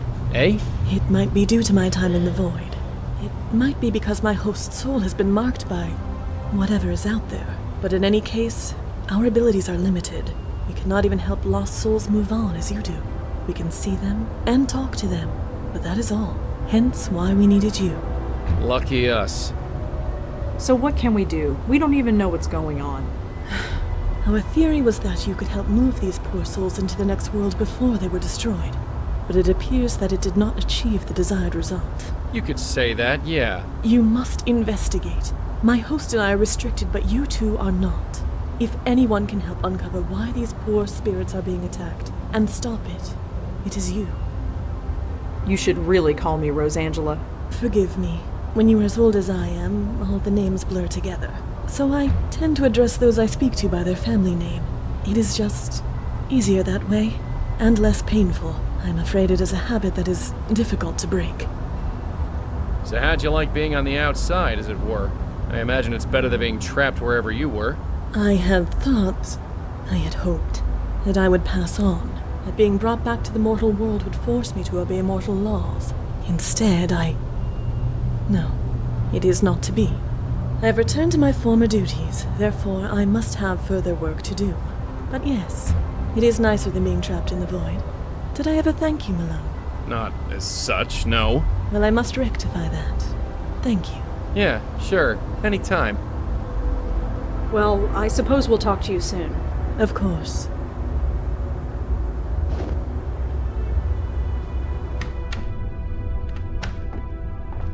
Father Michael? Yeah? Could you tell me about the Grace Group? It was some kind of self-help group? About 20 years ago, I was a very different person. I suppose you could call me an alcoholic, although I wouldn't have said it at the time. Then I saw an ad in the newspaper. It promised to help folks like me find their way. It seemed to be some kind of hippie self-help group, but I went to a meeting anyway. I don't remember much about the meetings, but somehow I had discovered that going to seminary school was something I had to do. It all made sense. Made sense? I just knew it was what I was meant to be doing, and I was right. What about yourself? Is there anything we should know? Look, you're not exactly catching me at my best here. I can't do anything. I'm not a true bestower like you are. Madeline says she's been weakened, or I've been weakened, or something. She doesn't know. Believe me, if I could do what you can do, I'd be out there trying to stop this. But I can't. So all I can do is hide. Did you know that there's a ghost across the roof from George's apartment? Really? Do you know anything about it? Sadly, no. I'm sorry. There are tons of case files listed here. I'm not going to ask about them one by one. Is there anything else you could tell us about the Grace Group? No. You know everything I do. I can't believe there's another medium in New York. Medium? Sorry, I mean bestower. I've been calling myself medium for so long I sometimes forget. Uh-huh. I mean, it's not like I have anyone to talk to about this stuff. Nobody living, anyway. Hey, look, I'd love to swap ghost stories with you, but it takes all my concentration to maintain the circle. Right, sorry. Maybe we'll have coffee later? You know, after we save your soul and everything. Sure, sounds great. What is this circle? Oh, this. Madeline taught me how to do it. It prevents anything spiritual from getting to me. It takes some concentration to maintain, so I'm sorry if I seem a bit inhospitable. How did you learn what was happening? You mean that our souls were being taken? Yeah. It was a few weeks ago. I was at the bedside of a friend. Jeffrey, his name was. He went to the Grace Group meetings back in the day. Like me. He had been in a car accident. Hit and run. He was dying, and he wanted me there. And when he died, I saw it. His spirit being torn apart. He screamed. I'll never forget that scream. I know. I saw it too. Anyway, with Madeline's help, I began looking into other members of the group and learned it was happening to all of us. You know the rest. What happened at these meetings? That's just it. I don't remember. Until recently, I never questioned it before. How messed up is that? I'd go, I'd sit down and leave. I'd meet with the other members for coffee afterward. What on earth did we talk about? We must have found something. But I do remember a man. Benjiro. He ran the meetings. Benjiro? Yeah, Japanese guy. I don't remember anything else about him. How many people went to these meetings? There were 6 of us. You already know about Leah and George and myself. The others are dead. Who were they? Does it matter? They are dead. Their souls were taken. Even still, tell me.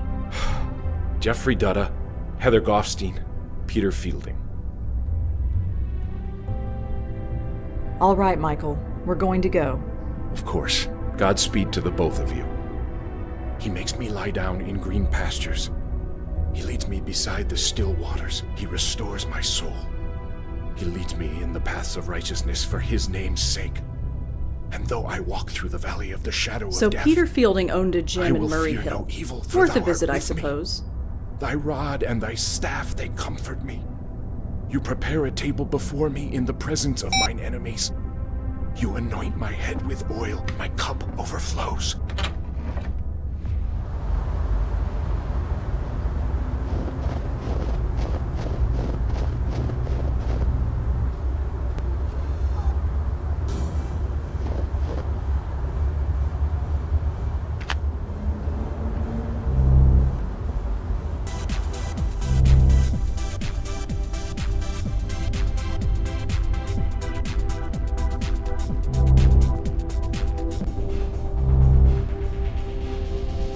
Nobody here.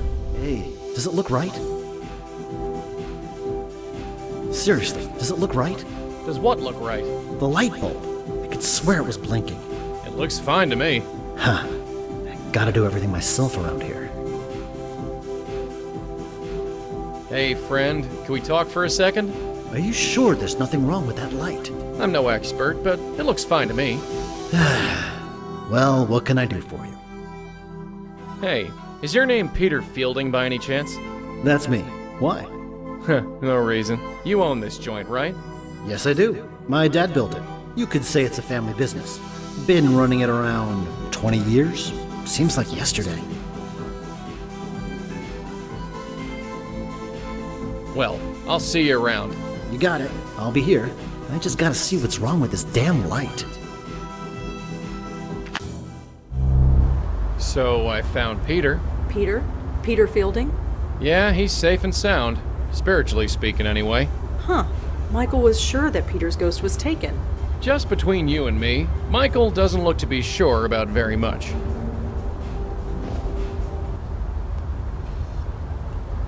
At last, you've come back. We found one of the Grace Group spooks, Peter Fielding. I see. Is he still intact? Yeah, he tried to get me to join a gym. I thought as much. You thought so? What do you mean? You know as well as I do. A spirit cannot be moved from this world until it is spiritually ready. It would appear that is also the case here. But what about George and Leah? From my understanding, they were aware of their death when they were taken. Yeah, they were. Then there's your answer. They were spiritually ready to leave this world, and so were vulnerable. This Fielding, was it? He is a lucky soul indeed. Until he is made aware, he cannot be taken. Not by you, or by anyone else. So wait, this is our fault? Whatever do you mean? Leah, George. Just by trying to save them, we destroyed them. I suppose. Yes, it could be seen that way. But please do not blame yourself. How could you have known? Ignorance doesn't change anything. Listen to me. Whatever or whoever is taking these souls, they were marked long before they died. All we can do now is move forward and save who we can. So what? We just leave the spook to rot? Of course not. It has been known for some spirits to become aware on their own. The right face, the right moment, anything can trigger it. And if that happens to Fielding, no. Our duty is to save him, and save him we shall. How? The usual rules have been chucked out the window. We make a move and he gets hammered, and we're not going to let that happen, not again. It is a dilemma for certain. You've been around the block a few times, so to speak. Nothing like this has ever happened to you before? The destruction of the very essence of life? No. Such a thing is difficult to contemplate, and to witness it, even more so. We need to think about this, plan our next move. Of course. In fact, I might have an idea along those lines. I must confer with my host. Please excuse me.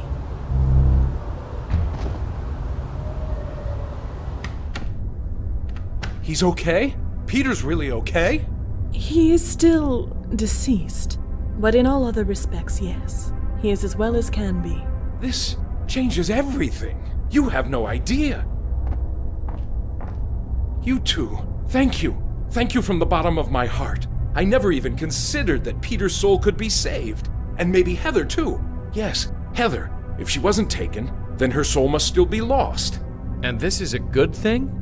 Of course. If a soul is merely lost, it still can be saved.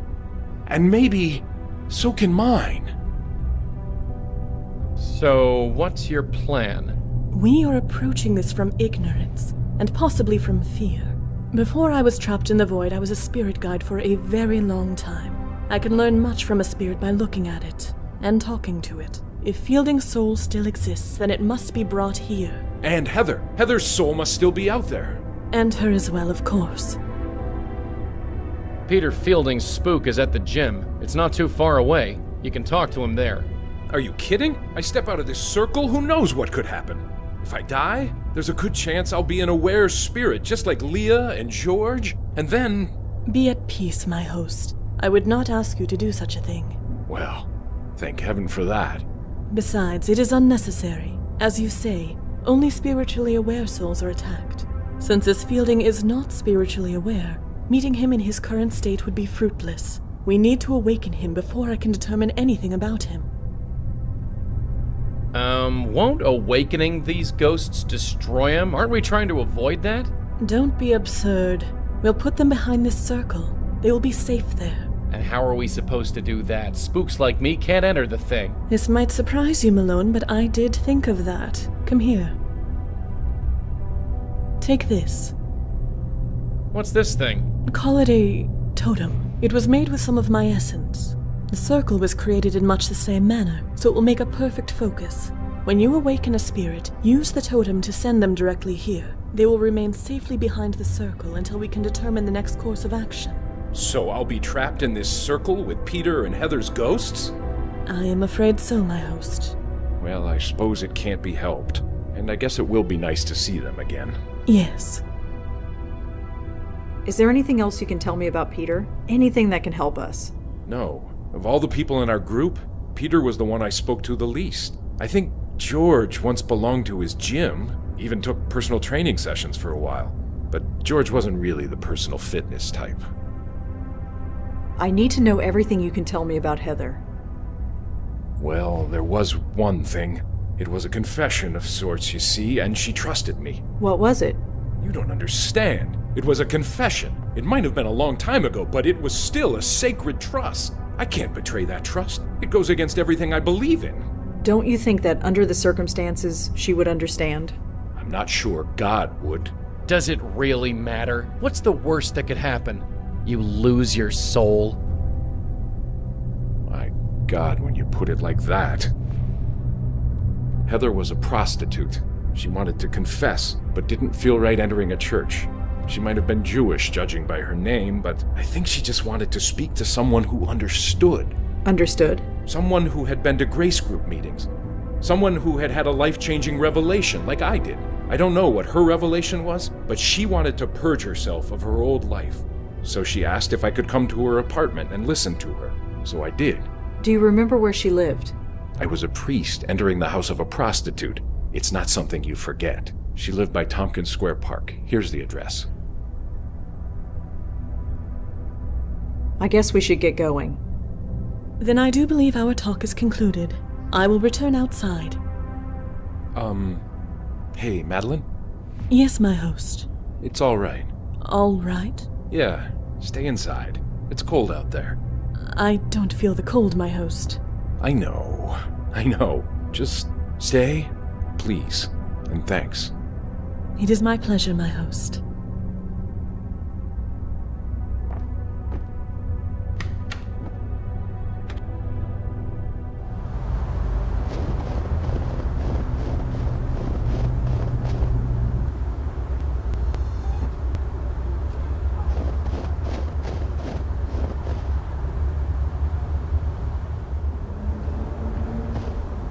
Pretty solid. No way I'm getting through.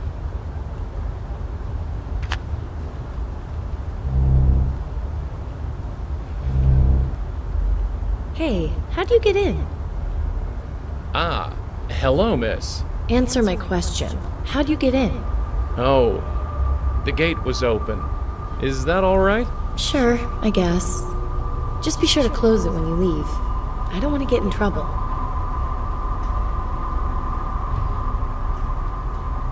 Excuse me, miss?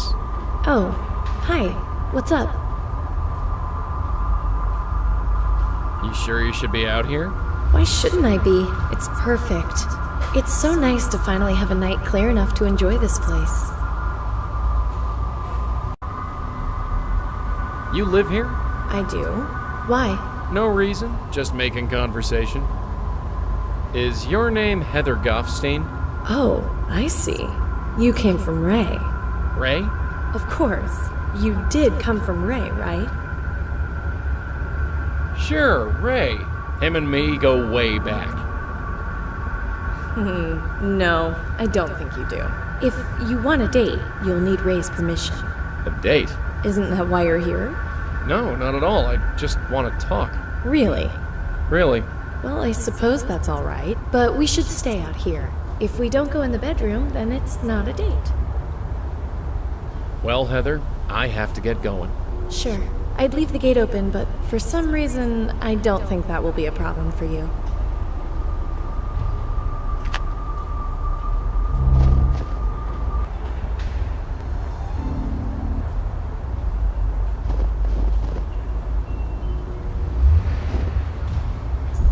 Officer Palmer? Yeah. What can I do for you?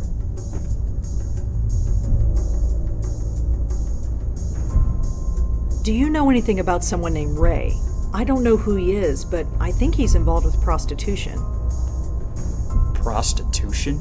Is this related to Leah's case? I don't know. It could be. This just gets better and better.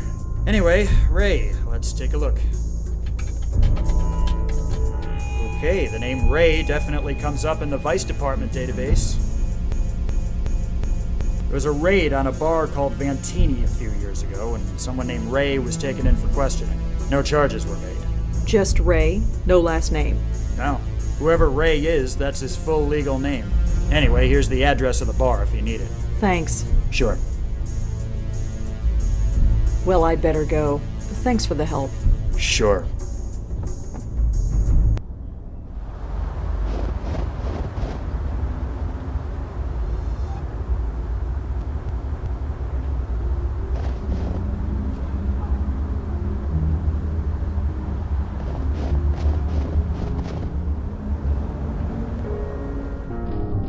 Will you look at this, Denise?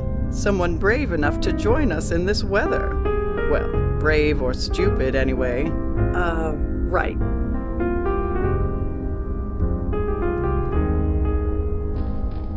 Hi. Hey, what can I get for you? Do you know Ray? Ray? Yeah, is he here? No, he is not. Do you know Heather Goffstein? Sorry, I don't. So what can you tell me about this place? It's old, quiet. I like it that way. Really? Yeah, I work on my thesis most nights. Honestly, I'm surprised a big place like this can stay open. It's always empty. I better not drink. I need to keep a clear head. How about a coffee or something? No thanks, I already have one. I see. Well, thanks. I better get going. Excuse me. Yes? I'm looking for Ray. Do you know where I can find him? Ray, huh? And why would you be looking for Ray? I need to talk to him. I can't go into specifics, but it involves a woman who worked for him. Worked for him, In what capacity? She was a working girl, Heather Goffstein. She worked for Ray, and now she's dead. I see. Worked is the appropriate word, I suppose. Heather left my employ a long time ago. Your employ? Yes. You want to speak to Ray? She's right in front of you. The former Rachel Mendez at your service. So Heather worked for you. Can you tell me about her? It's been, several years. I'm afraid I can't tell you much. She was very young. Very pretty. Slightly lost, perhaps, like many of my girls. She's really dead? How did it happen? I don't know. That's what I'm trying to find out. Is this a police matter? Not directly. I'm working with them, but I'm pretty much on my own. Well, in that case, ask me whatever you like. So you work here? Not directly, but I suppose I'm as much a fixture here as anything else. You said Heather left your employ. Could you explain? Just that. She packed up and left. And you were okay with that? You think I would drag her back against her will? Absolutely not. And what would be the point? I replaced her the next week. It's the nature of this business. Some girls try the life, discover it's not for them, and then leave. Some stay for years and it grinds them alive. But occasionally, with luck and persistence, one can flourish. Like I did. Did Heather have any enemies, an obsessive client, or anything? I suppose anything is possible, but not likely. I screen our clients very carefully, and I keep very careful records. How does this business work, exactly? There's no bedroom upstairs, if that's what you are asking. I own several apartments in the city. I give the girls room and board in exchange for the money they receive. Some of them skim, hell, all of them skim, but I make sure to treat them well. They treat me well in return. If you kept careful records, does that mean you have a list of Heather's clients somewhere? No. I'm sorry, but no. I really need that client list. Absolutely not. I give a premium product, and our clients expect premium service.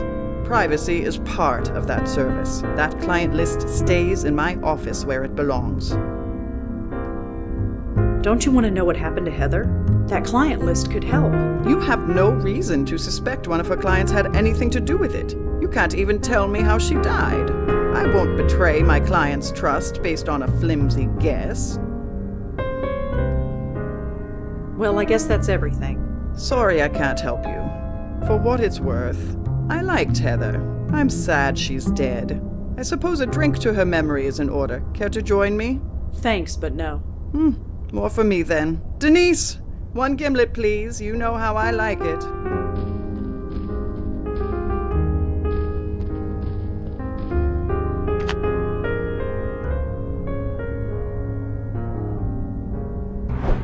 How odd. Denise, could you get that for me?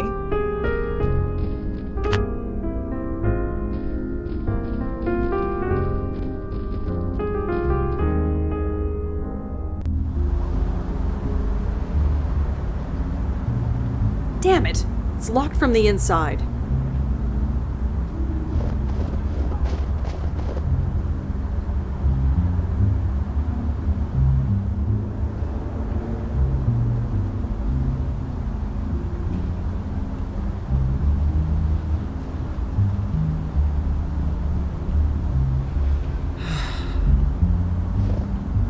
It's now a puddle of foul, coffee-flavored water, but at least it's melted.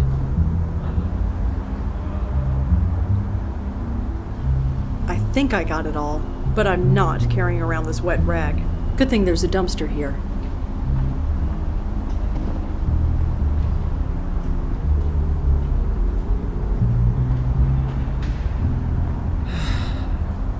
Okay, you can do this. Let's see.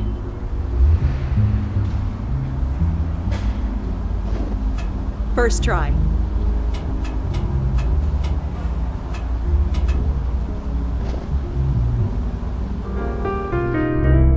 You know, we've been through a lot, you and I.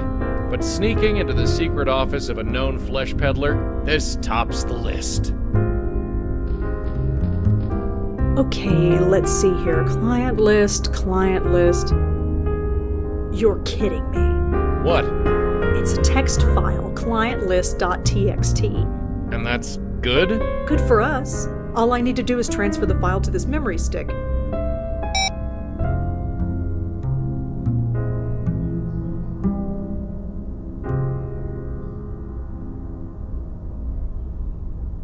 And we've got it. Some security. I guess with the secret door and paying off the police, you didn't feel the need for any more. That and she's a bit old. She might not know a lot about computers. Huh, I can relate. Ahem. Oh, hi. I was just testing out your security. Is that right? I've been meaning to glue that window shut. I suppose I should thank you. But first, give me that memory stick. Here. Thank you. Now get your coat and leave. And I'd almost gone a full 3 hours without a restraining order. Well, the night's still young. And I need another cup of coffee.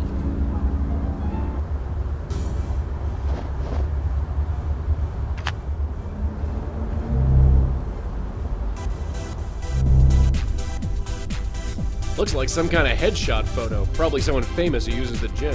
Let's see here.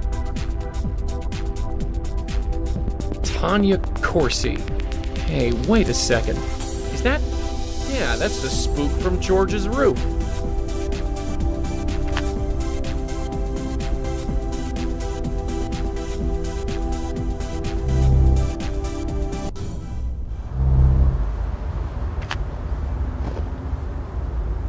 So, have you heard of this Tanya Corsi person? Tanya Corsi? Was she in the gym? No, it's the name of our roof spook. Is she famous or something? You could say that. She has a TV show. I think you mean she had a TV show. Let's get going.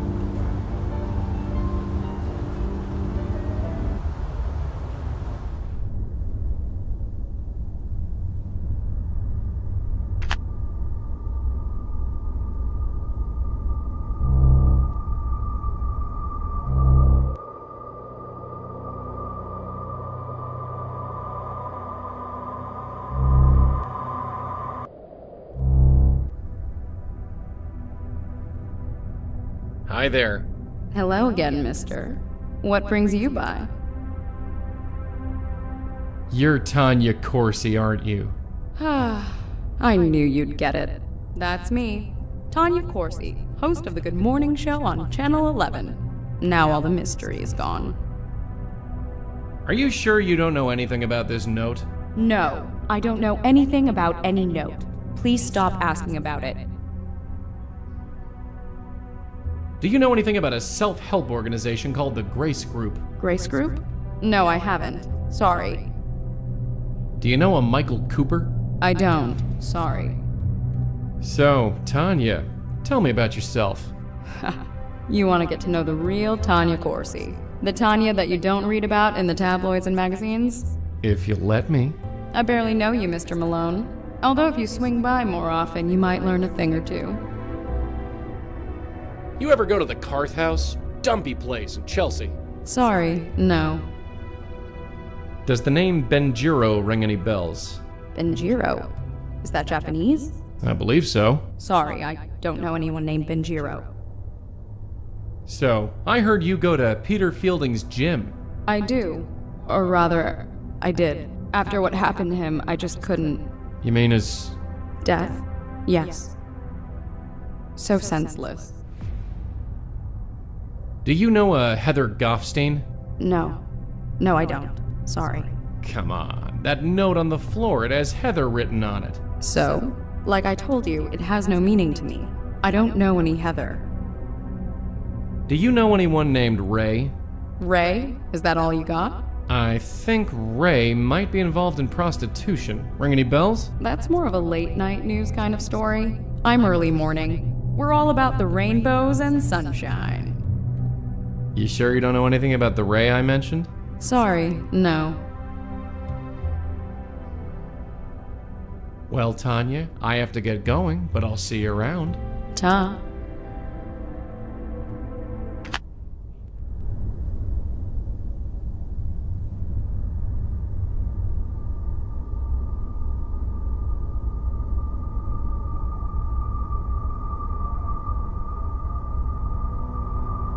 Tanya was the host of the Good Morning Show.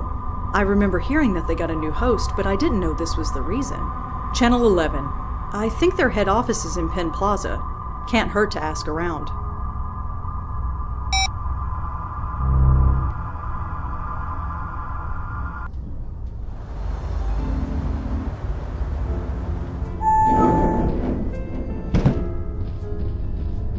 Excuse me. Hi, I'm Rosangela Blackwell. Do you work here? Certainly do. Jim Peebles, senior producer. How can I help you? It's pretty empty here tonight. Well, look outside. The weather's horrible, and almost everybody commutes to work. Nobody can get in, so we're running on a skeleton crew. So what do you do here? I'm the head producer for the Good Morning Show with Kathy Carden. Isn't that Tanya Corsi's old show? Yes, it is. Did you work here when Tanya was alive? Yes. Why do you ask? I'm looking into her death. Wasn't it an accident? That's why I'm looking into it, just to be sure. Huh. Well, all right. There's the self-help circle that held meetings a long time ago. It was called the Grace Group. Ever hear of it? Sorry, no. Do you know a priest by the name of Michael Cooper? I'm afraid I haven't been to church in a long time. What can you tell me about Tanya? I liked her. Some anchors think they're the be-all and end-all, but not her. She knew we were all in this together, and worked well with all of us. That's how you make a news show. Everyone needs to help each other.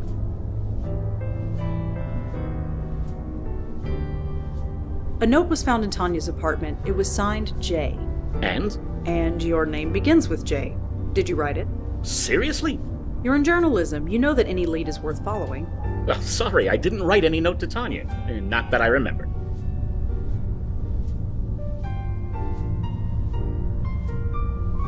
Well, thanks for your time, Mr. Peebles. I might be back later. Sure thing.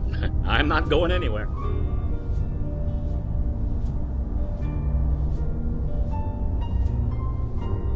A James Peebles is listed as being a client of Ray's, and the girl he saw was Heather Goffstein. Well, this just got juicy. Hi, Mr. Peebles? Hello. Rosangela, was it? What can I do for you? Jim, I know everything. Sorry? I know who Heather is and what she did for a living. I also know that you procured her services. There was a note in Tanya's apartment that said, I know about Heather. It was signed J. That could have been anybody. Do you really expect me to believe that now? No, I don't. Tell me about your involvement with Heather. God, it was over 25 years ago. Working the late shift, sleeping during the day. Who has time for a social life? So, yes, I found other ways to meet my needs. Heather was one of them. I'm not proud of it, but I make no excuses for it either. You said it was 25 years ago, so you stopped seeing her. She quit the business. I didn't know what happened to her until she walked in that door. The new face of Good Morning. Tanya Corsi. Tanya? Yeah, the name was different. The hair was different. The whole attitude was different. But I knew.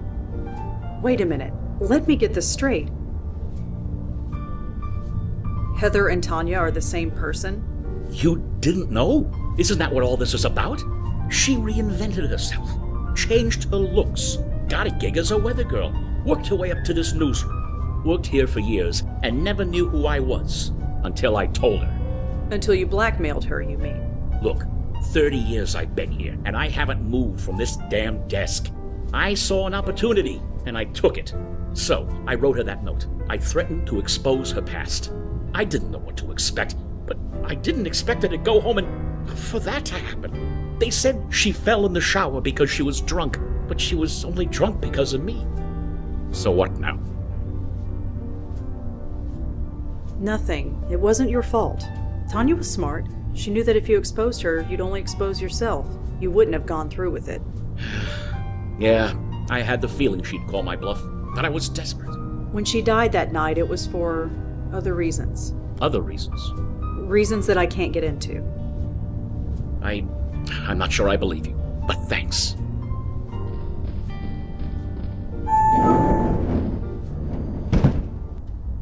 From what I've seen of Tanya, I'm surprised she didn't eat Jim alive after he pulled his stunt. Something got to her before she got the chance. Huh, no doubt about that.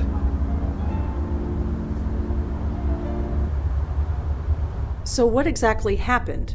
Tanya, Heather, whoever, she split? She killed off her past so thoroughly that it became its own ghost? I suppose so. I didn't know ghosts could do that. What? You read the rule book? Because I sure haven't. If we got a split spook on our hands, we gotta put him back together.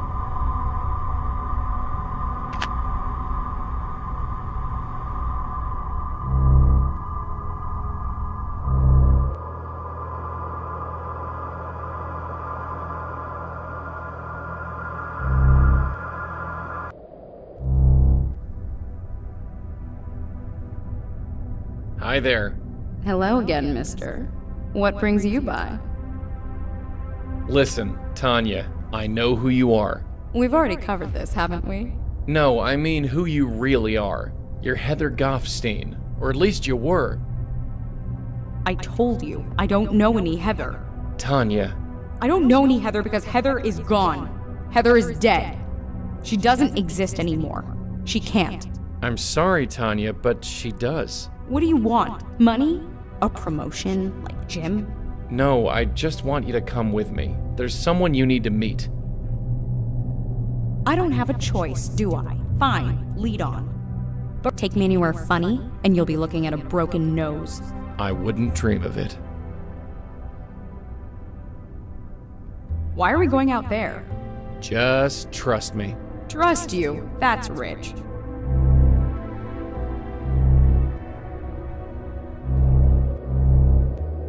You, who are you? Are you in league with this man? Kind of? 2 blackmailers instead of 1. This is just great.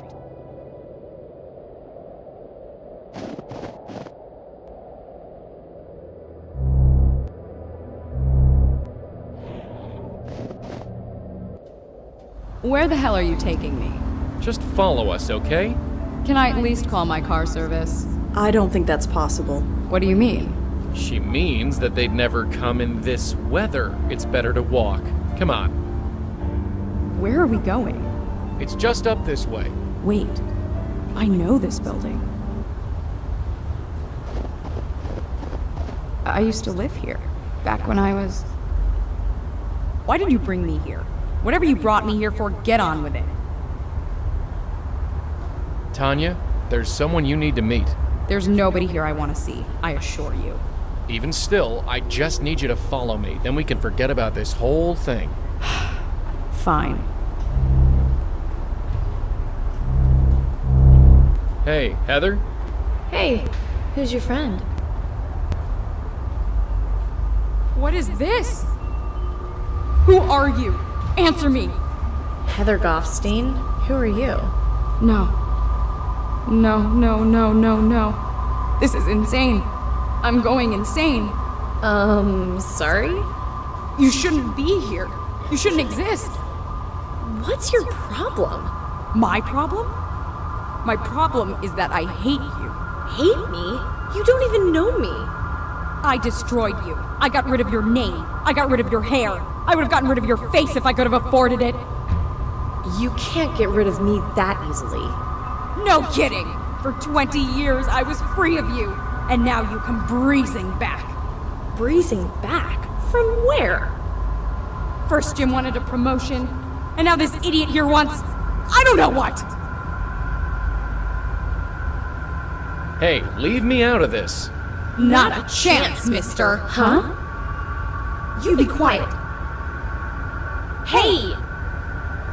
Stop that! Look at each other. You're the same person, give or take 20 years. I don't understand. I don't think I want to. Tanya, what happened when you got Jim's note? What note? It's too late to deny it. Nothing happened. I just wanted to forget. Forget what? Forget you! Forget this whole life I left behind! Why? Why are you so ashamed of me? All this life, it's a part of who you were, who you become. Will I ever be free of you? Do you really want to be? I'm not a bad person. I'm just kinda lost. I know I'll find my way eventually. Isn't that the important thing? Well, isn't it? Look at you. I really was beautiful once. You're really beautiful now. Damn straight.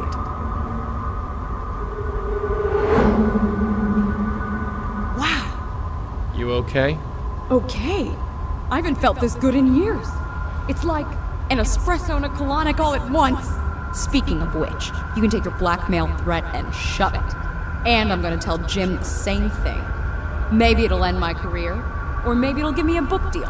Either way, I'm tired of hiding. Tanya, listen. No, I'm not Tanya anymore. Tanya died. She what? We...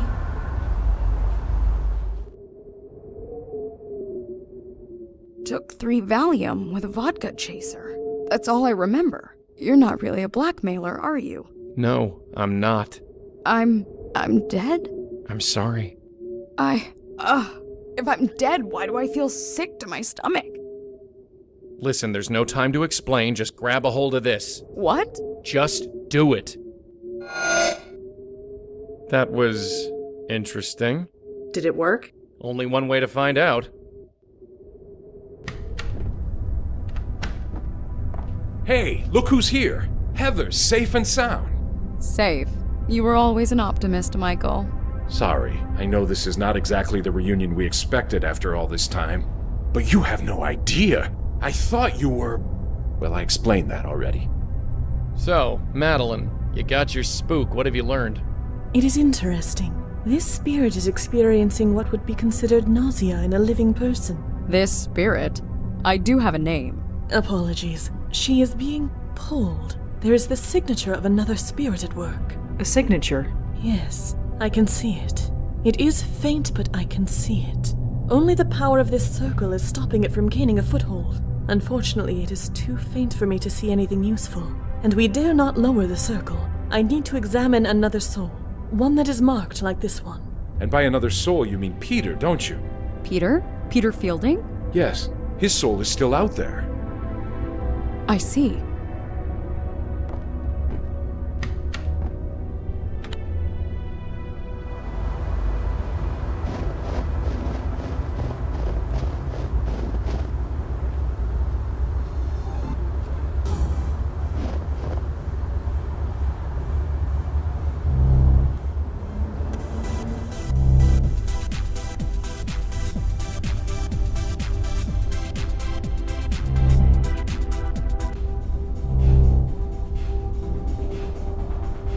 Hey, Peter? Hey man, what can I do for you? So I'm told that you give personal training sessions. Yeah, you interested? I sure am. Well, I don't have the time right now, but I can probably pencil you in. Just gotta check the schedule outside.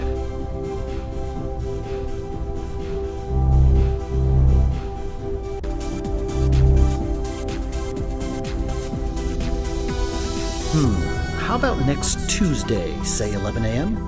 Sure, I think I could swing that. Great. Here's my number in case you need to reschedule. You got a phone? No. Well, I'll just remember it. Okay. 646-555-0425. Thanks. Great. See you then. And by the way, when you come to our session, don't wear a suit.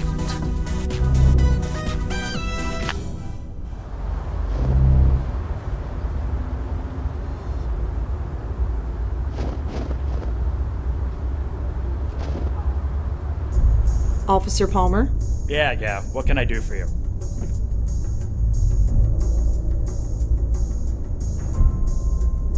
Could you look up another phone number for me?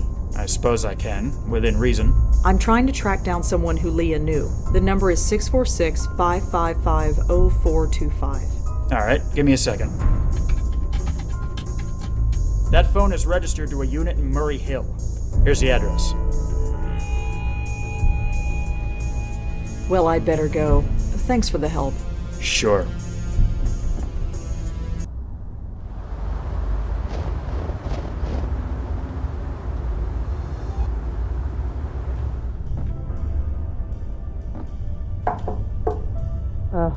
Coming. Yeah. Who are you? Who's asking? I'm looking into Peter Fielding's death. Did you know him? Look, I'm done talking about Peter. I've got my own problems. Just leave me alone. Why is nobody ever happy to see me? Dunno. It can't be your copious amount of social grace.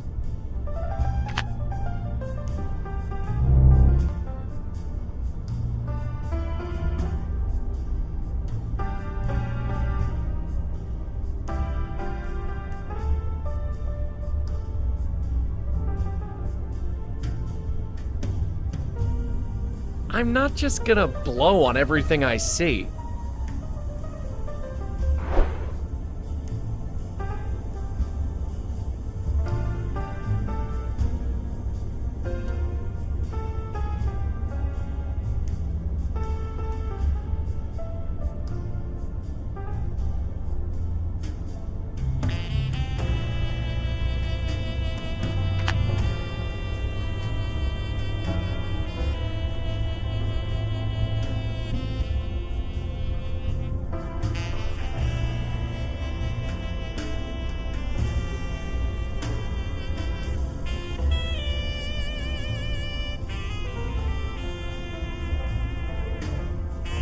Bingo. The case number is listed in this file. It belongs to a Maggie Fielding. It appears she was picked up in the raid on the Carth house. She was brought in for an emergency detox and forced to go into rehab. It lists one known family member, a brother, Peter Fielding.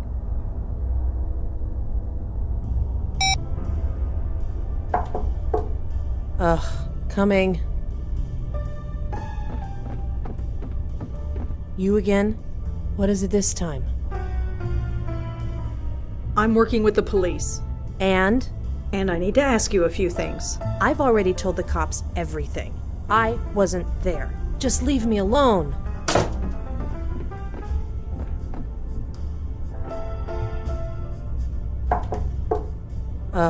Coming.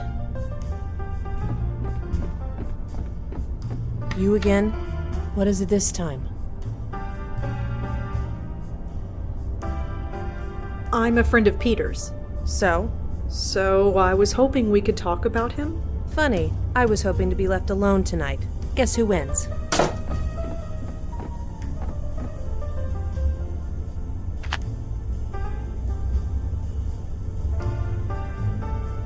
She shivered a bit, but no other reaction. Ugh, coming.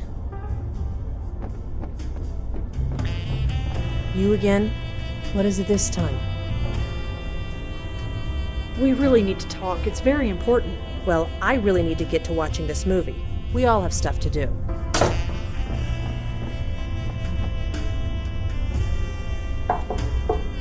Ugh, coming. You again? What is it this time? You're Peter's sister, Maggie, right? Sure, fine, you got me. Why couldn't you just tell me that before? Because I'm trying to get healthy, working through the program, admitting I have a problem, just like my sponsor says. All that is the first step. I'm still working on the rest. Talking about Peter, that's step 5. I'm not ready. It's nothing personal. I just need to avoid thinking about him for a while. And you're doing that by living in his apartment. It's just temporary. I have nowhere else to go. And besides, what difference does it make? He's gone. He had a stupid accident, and now he's gone. That's just it, Maggie. It might not have been an accident. No. Whatever you're thinking, no. I need this to be over, you understand? Then we need to talk. You can call your sponsor if you want to. Screw my sponsor. Let's do this. So, talk. Could you excuse me for just a sec? My shoe is untied. Sure, I guess. Thanks. Smooth. What do you know about Peter's death? Just what I was told. That he was fixing a light bulb and fell off the ladder. I remember thinking it was a pretty stupid way to go, especially for him. How do you mean? Did you know the guy? He was obsessed with health. To die just falling off a ladder? I always thought he'd outlive the world. Why is Peter such a sore subject with you? That's between me and him, or his ghost, or whatever. It might help to talk about it. I'm still working through the program. Talking about it is step number 5. I'm not ready for it yet. Could you tell me about your father? He opened the gym, right? Sure. Could you tell me anything else about him? If you want to know about him, you'll have to ask him yourself. Here's his address. He's always home. So, what are you watching? I don't know, some animated thing. Not normally into cartoons, but the ratings say it's good. Is it? I guess. They changed the main character's voice after the first episode, but it's not bad. Keeps my mind off, well, the stuff you keep bringing up. Do you know a Father Michael Cooper? Look, I don't need a priest. I don't need to be saved. I just need to get healthy. I'm not asking you to see him. I'm asking if you know him. Oh. No, I don't know him. Have you ever heard the name Benjiro? Benjiro? No. Sounds Japanese or something. Well, I'd better get going. Sure. You know the way.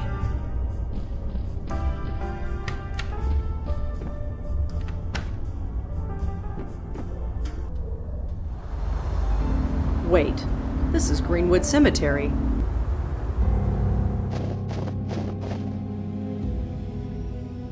I talk with the dead, not their graves. This tombstone is faded and hard to read. I talk with the dead, not their graves.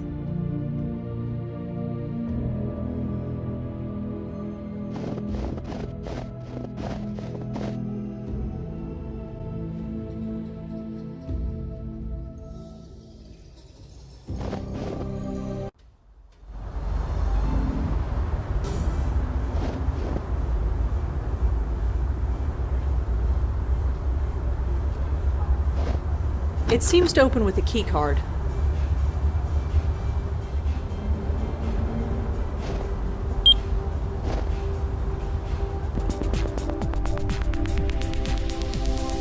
That picture frame fell off the wall. Nobody's picked it up yet.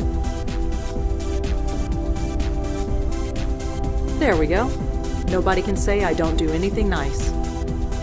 I put it back on the wall. I don't need to take it with me.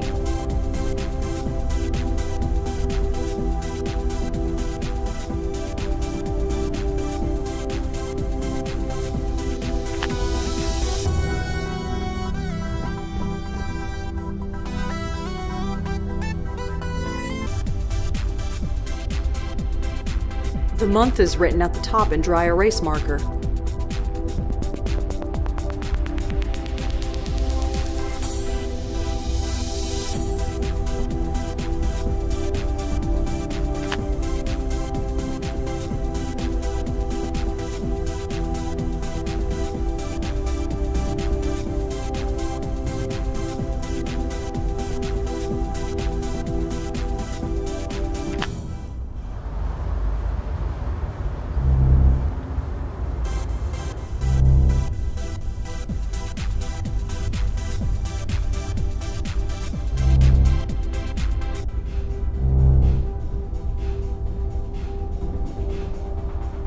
Hey, Peter?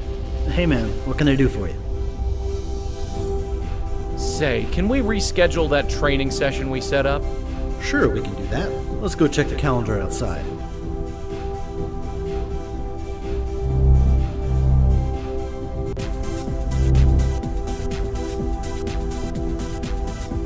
Hey, miss, you're dripping water on the floor. Oh, sorry. No problem, just be sure to put on sneakers or something if you want to work out here. Anyway, let's check the schedule. Huh? Is that the date? Hey, listen, I'm sorry, but there's an appointment I've gotta keep. Can we sort this out another day? Sure, no problem. Thanks.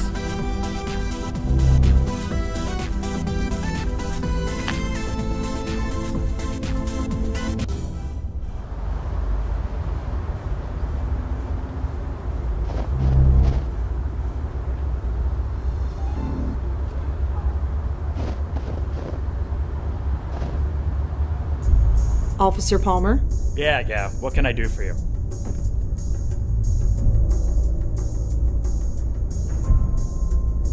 Is there anything in the system about a Connor Fielding? He died about 20 years ago. Let's see. Our records from back then are a bit spotty, but can't hurt to check. No, nothing comes up, but it's a very common name. Is there anything specific you can tell me about him? He was in the Army. Oh, then there might be something in the Veterans Association records. Aren't those public? Not everything. But fortunately for you, I can access everything. Okay. Archived records. Connor Fielding. Ah, seriously? What's wrong? Idiots. They had no idea how to archive data back then. I can only look them up by service number. You don't know it, do you? I do, actually. It's 070-234-541. Well, that's handy. Let's see. Okay, here we go. Connor Fielding. Served in Vietnam from 1966 till 1969. Honorably discharged. Moved with his family to New York a few years later. Huh. That's interesting. What? It says here that the police were called to his apartment several times. Reports of raised voices. Possible domestic abuse. No charges were pressed, which is why it wasn't in our police records. But it's in the military database? Word gets around. Someone must have noted it in his VA file. Doesn't say much else. Well, sure.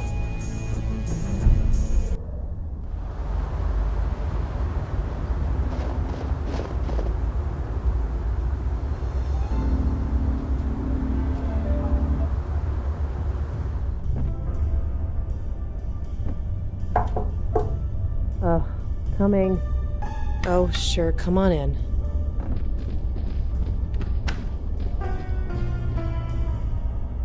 I learned a bit about your father. You did? The police were called several times to his house. No charges were made. It's not hard to read between the lines. Huh. Well, I suppose you know everything now. I don't, but I'm trying to. Why? Why do you care so much? What does my father beating the crap out of my mother have to do with how Peter died? There's something bigger going on. That doesn't matter. I can't take on anybody else's problems. I'm barely dealing with my own. I've been trying to forget this crap my whole life, and now I have a chance. I'm not going back to that. I'm sorry. I know you think you have good reasons, but I really need to be alone right now. Listen. Please, leave. Okay.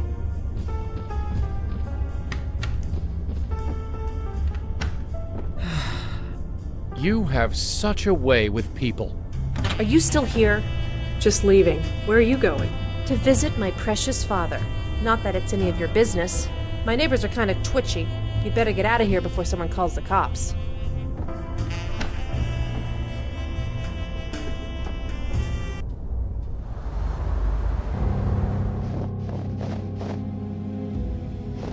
Maggie. Huh? Huh. I had a feeling you'd follow me here. I didn't follow you. You got here after I did. You're not gonna leave me alone, are you? You know I try and help you whenever I can. Not until I spill everything. I've never pressured you to talk to me, Maggie, although God knows maybe I should have. I'm sorry, but it's important. Maybe it's because I'm out of that stuffy apartment. Maybe it's because when I'm here, I know he's really gone. I know. I miss him too. Talking about it. The fifth step. My sponsor said I didn't have to do them in order. Many people don't. I guess now is as good a time as any. I'd like that, Maggie. I really would. So, talk. Tell me about your father. It's not about him. Not really. It's all wrapped up with Peter. It's always Peter. What are you talking about? What did Peter do? Nothing. Everything. Maggie, what are you talking about? He took over my dad's gym, made it successful. I hated him for it. Wait, what? Don't you remember how miserable I was? Drifting from job to job, hating all of them. Running Dad's gym was something I was good at. I thought you'd be happy for me. Didn't Peter have lots of jobs he hated before he started working at the gym? Couldn't you be happy for him? Happy? Happy that he took my father's name and made it revered? I don't see the problem here. The people in the neighborhood love that gym. They come by and say what a nice old man Connor Fielding was, and what a shame he died, and how nice that his son took up his legacy. Legacy. A legacy of bruises and hiding in the dark. Bruises? What are you talking about? You always believed her when she said she was clumsy. It was like some horrible after-school special. Maggie, you're not saying what I think you're saying. You never knew, did you, Peter? So wrapped up in yourself. You never saw what he was doing. Why didn't you ever tell me? Mom hid it from both of us, and I was too scared to say anything. In the end, it was just easier to say nothing and hate you. And now it's too late. For what it's worth, I don't hate you anymore, Peter. But I need to get on with my life. Goodbye, brother. Goodbye? What do you mean, goodbye? Sorry, I should go. Maggie, wait! Maggie! I never knew! I swear, I never knew!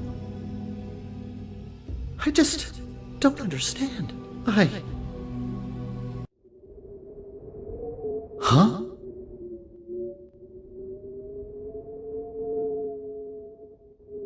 My God. I'm sorry, Peter. I remember. The ladder. It broke.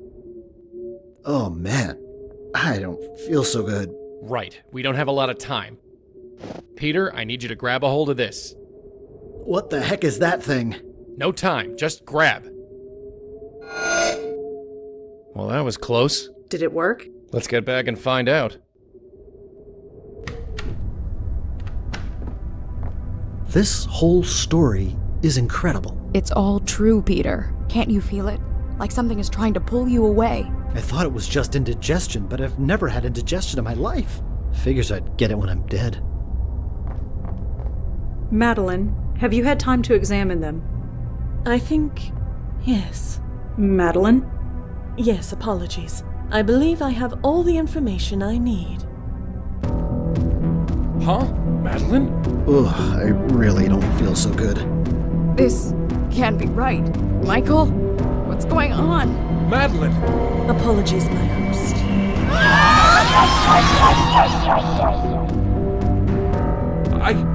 Madeline, what just happened? That felt quite pleasant. Madeline? Madeline? Hey! You, Malone, stay back. You as well, Blackwell. I have absorbed enough energy to burn that precious body of yours to a cinder. Why? Why do this? Have you ever heard of the concept, the journey of the soul? What? It is said that every soul has a predestined fate or destiny, and the goal of every soul is to find it. But it is also said that the joy comes from the journey, not the destination. Have you ever wondered where you would be now without the grace group? Without the epiphanies that were pushed into your brains as if by magic? Maybe you would have all found your way, maybe not. But you skipped the journey, went right to the destination. It made your souls happy for certain, but it also made them weak, pliable, controllable by someone like me. And now, if you'll excuse me, I am still very hungry. No!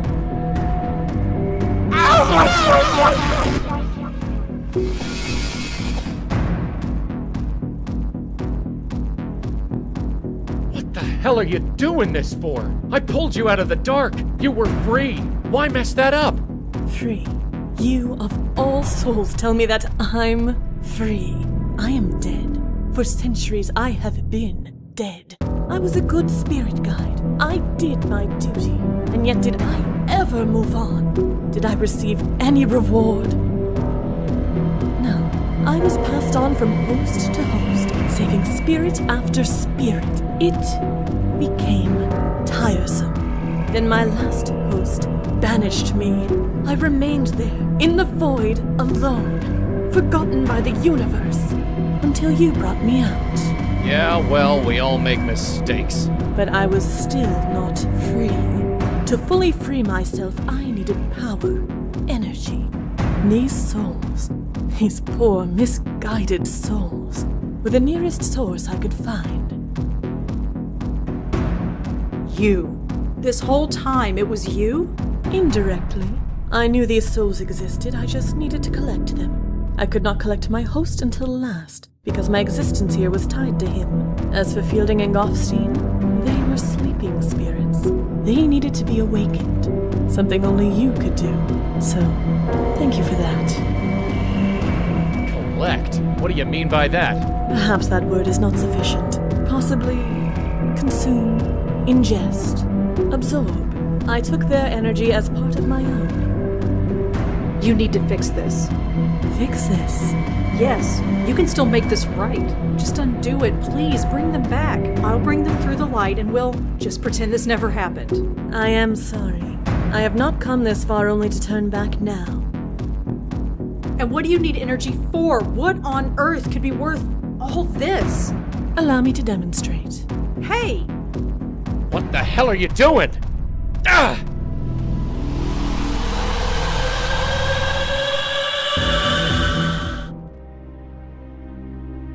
Red, you okay? Come on, darling, say something. Interesting. I wondered if I would have to relearn how to breathe or walk, but it all comes quite naturally, like putting on a tailored glove. Madeline. Hello, Malone. Seeing you with these eyes is different. Of course, it might be the spectacles, cumbersome things. I'll show you cumbersome. How about a punch in the face? Malone, there is no need for this hostility. No need. You lied to us from day one. I apologize for the ruse. I admit I have not been completely forthcoming. No kidding. Come now, Malone. Nothing has changed. I won't shirk the duty. I have no choice. We will continue to save lost souls. Performing it from this end could be refreshing. I work with Red, not with you. You can think of me as her, if it will help. Like hell. Sadly, you have no choice. I'm gonna fix this. I'm afraid it's too late for that. Red, fight her. Whatever she's doing, fight her. She cannot. If her predecessors could not win against me, then she has no hope. Not with the power I now possess. Predecessors? What are you talking about? This is not the first time I have attempted this. In the void, I could only reach certain minds, the minds of other bestowers. Other bestowers? You mean... The other Blackwell women, yes. But I was too weak, and so were they. I could only control their minds for a few minutes before they broke. Broke? I did not expect that would happen, but some good did come of it. I eventually learned the proper approach, and finally I have succeeded. You're insane. I mean it, Madeline, a stark, raving lunatic. Do you have any idea what you've done? You dare condemn me, little ghost? Allow a few centuries to pass. Wait until you've been left abandoned in the dark, adrift, terrified. Then you can pass judgment. But until then, I must get to the business of living. Stay here. We're not done talking. I said stay here! Ah! Hey!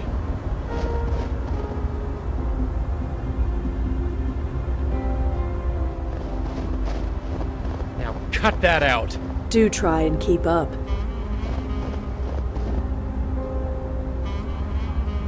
Hey, Maddie. Yes, Malone.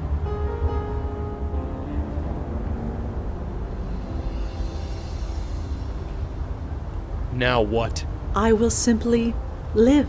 I will grow old and I will die, like any other soul. And when that happens, perhaps I will move on as intended. It is a slim hope, but after centuries of existence, it is the best I have. You killed Lauren and Patricia. I did not. I admit, their mind's rejection of me had unintentional consequences, but there was no malice intended. Well, that's just Jake, as long as there was no malice. I'm gonna fix this, one way or another.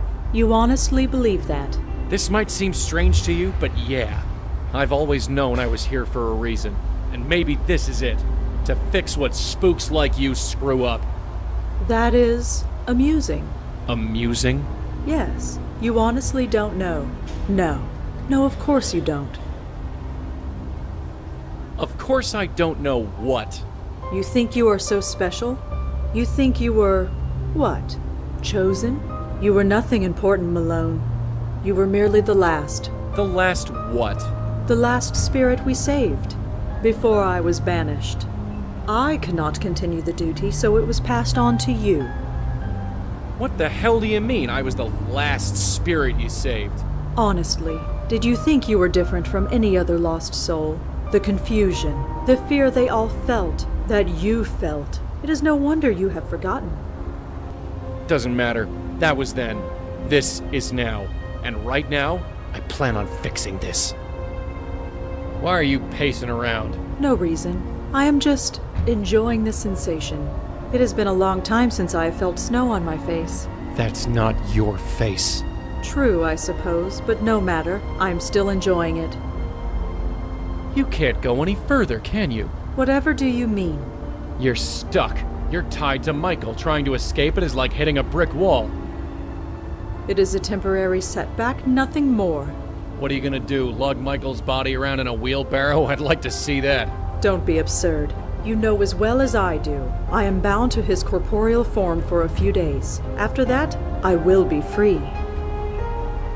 Ha! Some master plan. All this planning, all this death, and you can't even cross the street. Only for a day or two. I can wait. I have infinite patience. Yeah, but does your stomach? You're gonna get hungry. Any problem has a solution. What about going to the bathroom? Red drank a lot of coffee. Perhaps burning Michael's body to ashes, or some kind of cleansing ritual. Here's an idea. Take a powder. Just leave us the hell alone. Will you let me think? I can't wait for the cops to show up. A dead priest and you just around the corner? Bet you never expected to come back to life only to spend it in jail. Will you be quiet? Honestly, why you haven't driven your host completely mad is beyond me. Maybe you didn't mean to kill Lauren and Patricia, but you did kill George Austin. As a spirit, I hardly think so. Bull, you're the only one with any motive. I don't know how, but it was you. Poor Cooper. A weakened soul is such a sad thing. And his mind was so easily controlled. Why, in such a state, he could be told to do anything. Anything at all. And he would do it, with no memory of it.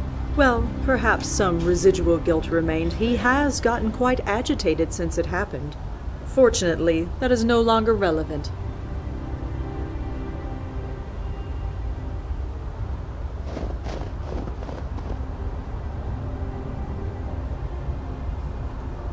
Ugh. What are you doing? You know, Red and I have a bond. We gotta stick together. Where she goes, I go.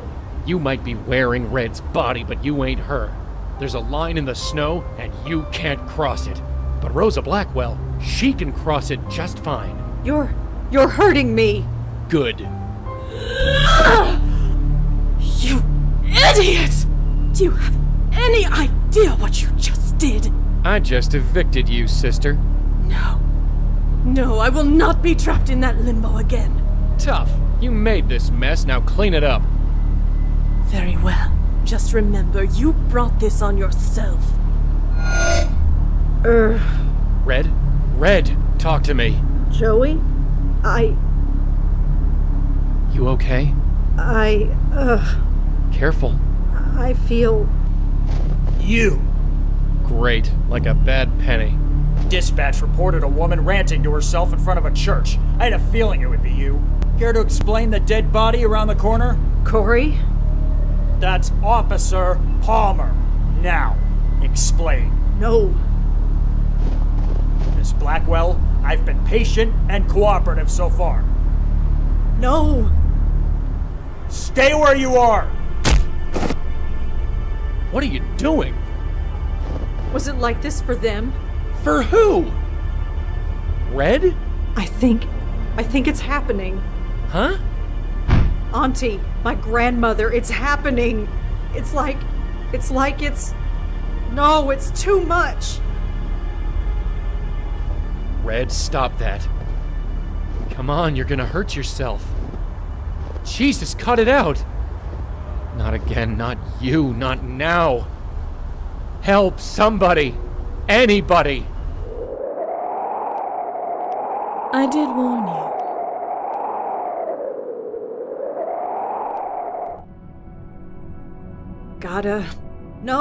No. Huh? Joey? God, I'm tired.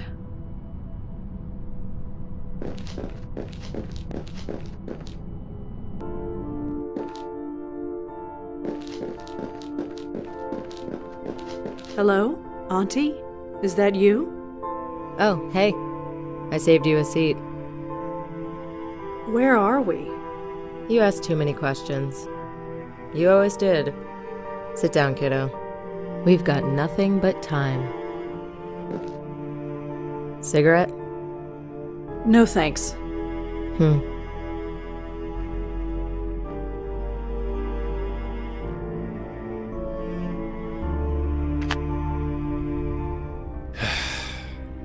It's like they're reading from a playbook. Constrained, drugged, placed under observation. In a week, they'll move you to another ward. Then they'll poke you full of needles and nod thoughtfully while taking notes. Then they'll move you to a long-term care floor. Keep you drugged, fed, washed. And then, I'll watch you turn gray. I'll watch your skin weather and dry. And then, I'm sorry. I'm so sorry. It's all my fault. I can't blame the universe, or death, or even you. This one's on me. Maybe I deserve it, but you certainly don't. There's gotta be a way to fix this. There has to be.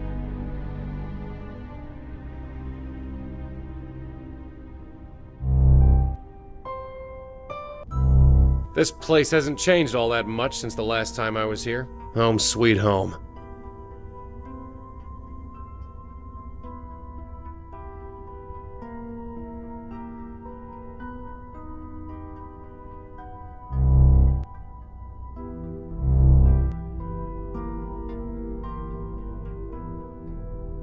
Huh, this letter is dated several years ago.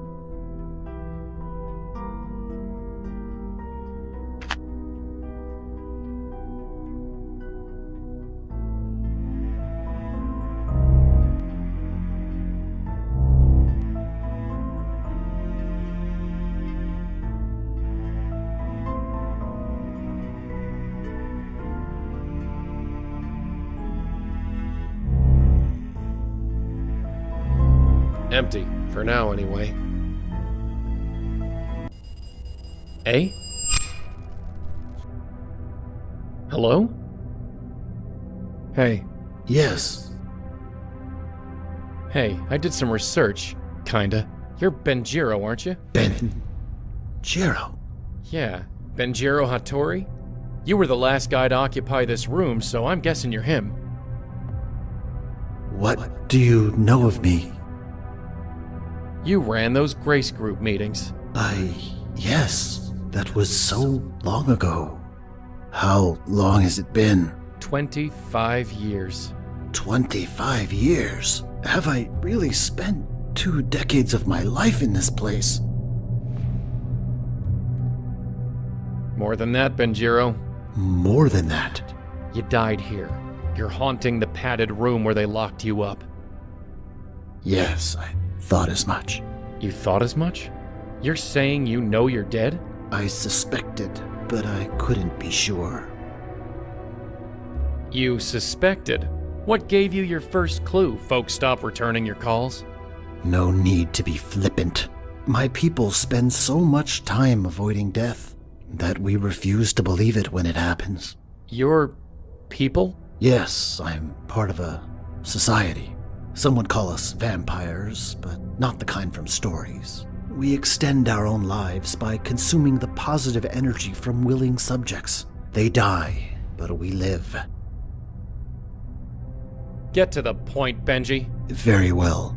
You must understand, I am not like my colleagues. I never liked hurting people, but I didn't want to die either. So I made a point of studying the life energy we consumed. I created the Epiphany Experiment. The Epiphany Experiment? I wanted to improve the lives of those I fed upon, not destroy them. Instead of removing positive energy from a subject, I increased it. I enabled them to achieve their heart's hidden desire, to create a surplus of positive energy, and I skimmed off the top. Let me guess, it failed. Yes and no. It worked too well. My mind couldn't take the energy. I went a bit mad, ended up committed here, and here I am. Well, I hope you're satisfied. Your experiment ended up killing your subjects. Even worse, their souls. Their souls? You made them weak. Weak enough that they got, well, soul-napped by this spook named Madeline. I see. I did not consider that eventuality, but it does explain much. Eh? Come with me. I must show you something.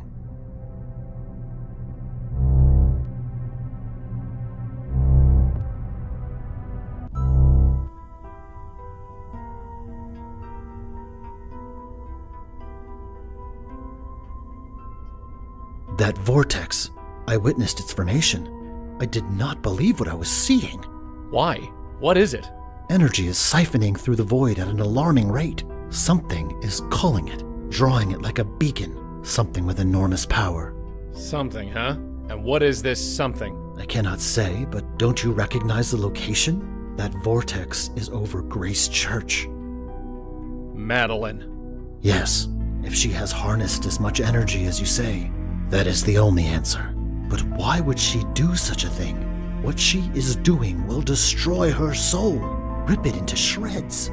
She said she wanted to stop existing. I guess this was her backup plan. Good riddance. You don't understand. This energy, it won't stop at just her. It will expand until it dissipates. It could destroy every soul, living or dead, within a 10-mile radius. Of course it will. Damn it, this is my fault. Again, I set her loose. It's not enough, is it? It's not enough to destroy 3 generations of women. It's not enough to destroy half a dozen spooks. No. You gotta fry your own soul into oblivion and take the whole damn city with you. So, what do we do? Where the hell are you going? I am leaving. I must get myself out of range. What are you gonna do, haunt Jersey? If I must. What about the rest of us? I'm sorry. I'm sorry? That's it? That is all I can offer. I fear that everything I've done only makes matters worse. Hey, get back here! Damn it!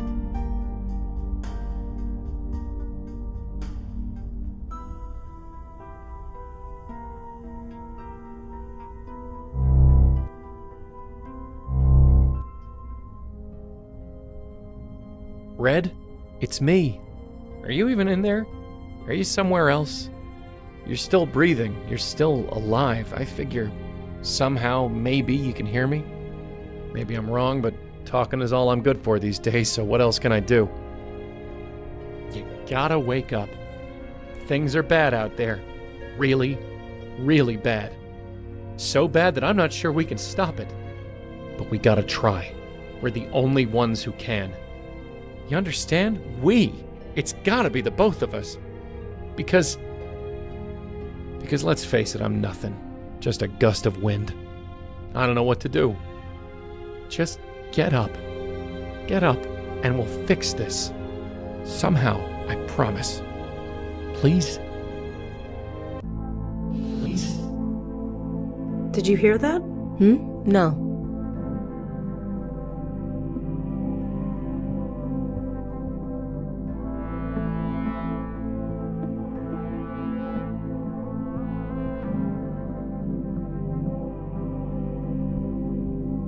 Auntie? Yeah, kiddo? Is this where you've been all this time? Don't know. Don't much care. The view is nice. I don't have Joey nagging me. What happened to me? To us? Don't know. Last I remember, my head hurt really bad.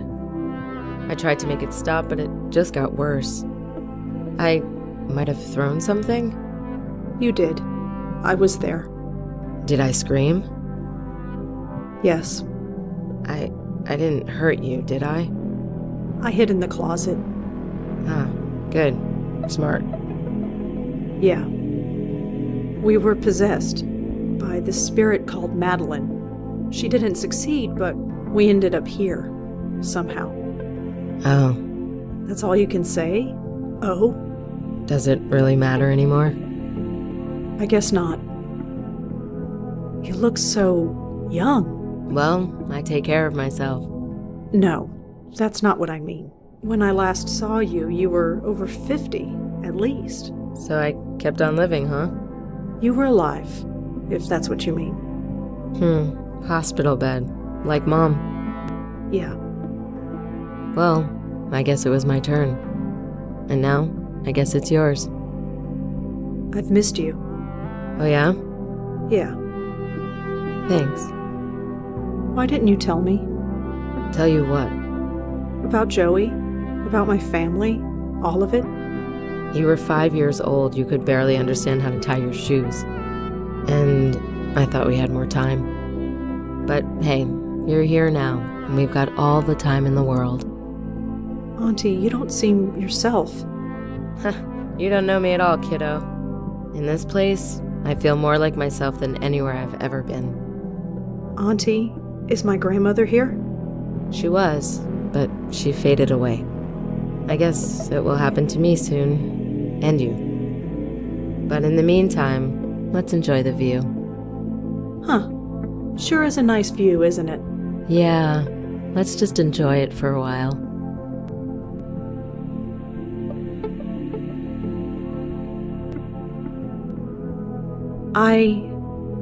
Just get up. Are you hearing that? Get up, and we'll fix this. I don't hear anything. I think...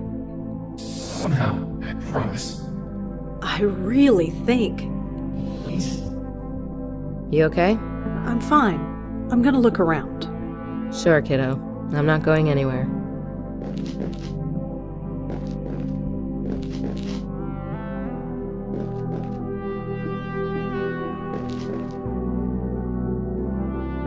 It's too slick to climb.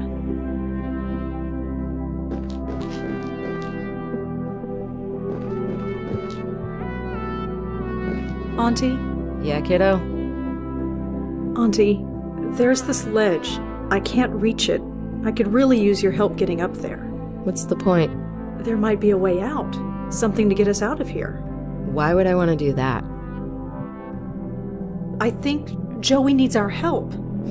He doesn't deserve it. Joey's told me stories about how he saved your life. He saved mine too. Only after putting us in danger in the first place. You can't blame him for that. Just watch me. Joey was so wrong about you. What do you mean? He doesn't say much about his past, but get him talking about you and he won't shut up. You should be more like Lauren, Red.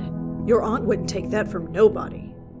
He didn't mean to, but for years he made me feel like I couldn't measure up, that I was nothing, insignificant when compared to you. But he really didn't know you, did he? You don't actually care about anything. How could I?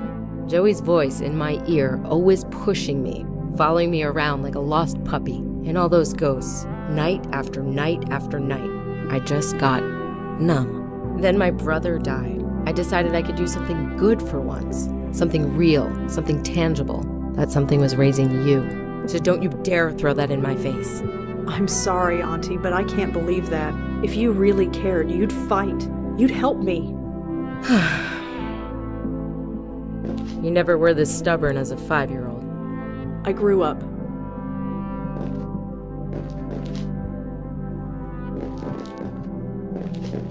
This is it. Can you give me a boost up there? Sure, I guess. You've gotten bigger since I last saw you. Here. Come on, I'm not leaving you here. Fine.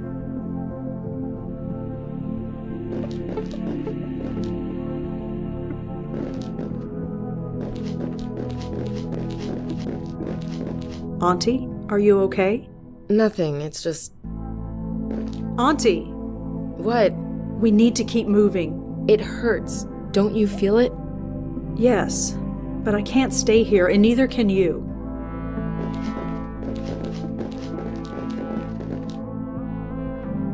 Do you feel it? Yeah. Let's keep moving.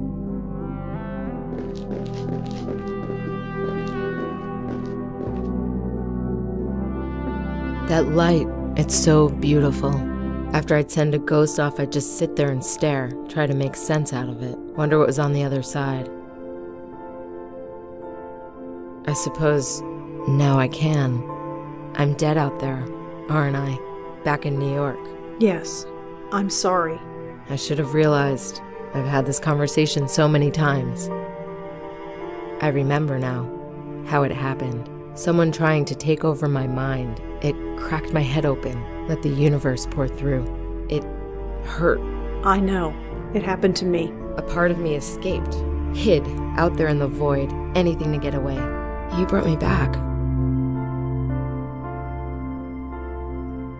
Your family. What else could I do? You're as sappy as your father. I wish you could have met him. Auntie, I think... Yeah, I know. It's time. I know how this works. Say hi to Joey for me, huh? And tell him... You know what? Don't tell him anything. It'll drive him crazy.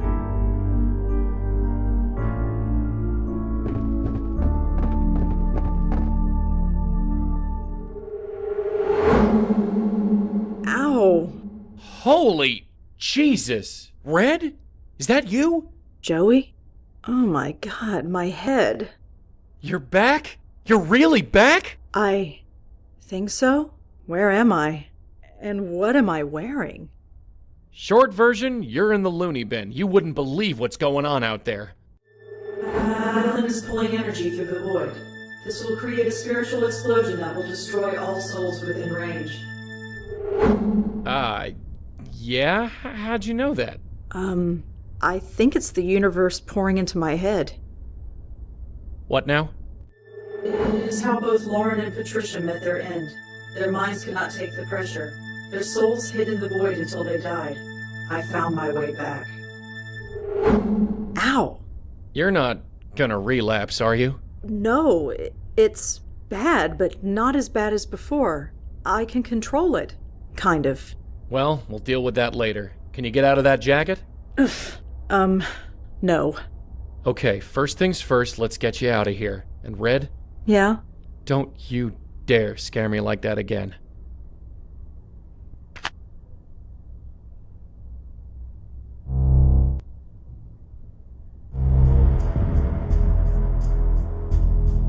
What the hell was that?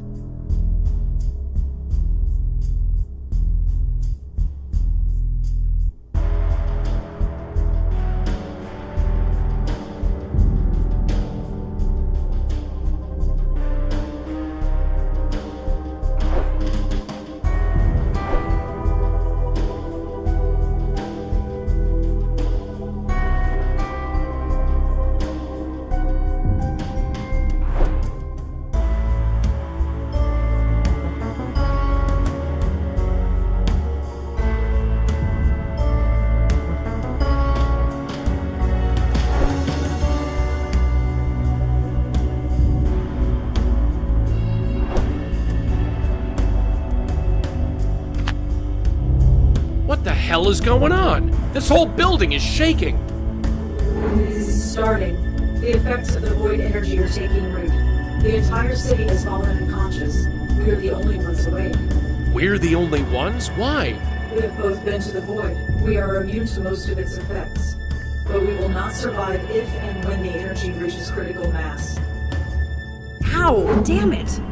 Alright, this new ability of yours, scaring the crap out of me. Still, one crisis at a time. We need to get you out of here.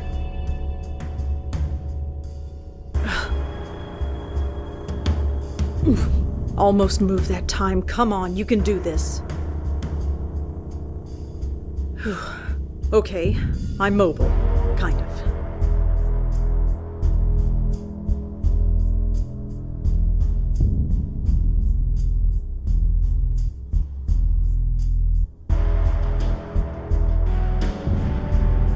I can't go any further.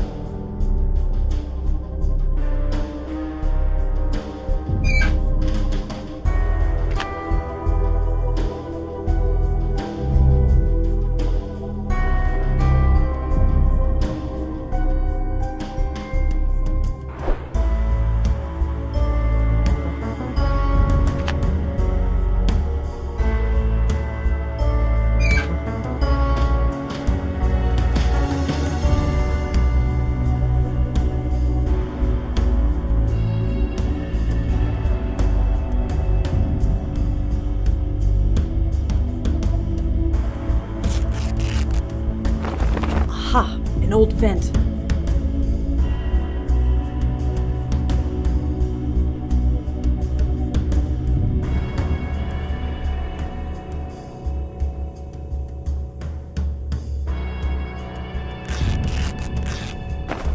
Nothing. Just concrete.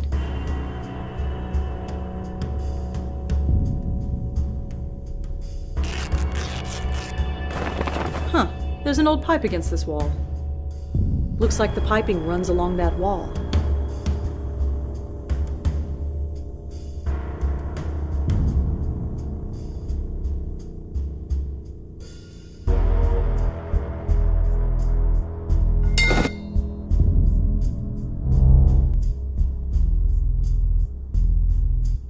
There's a key hanging on the inside.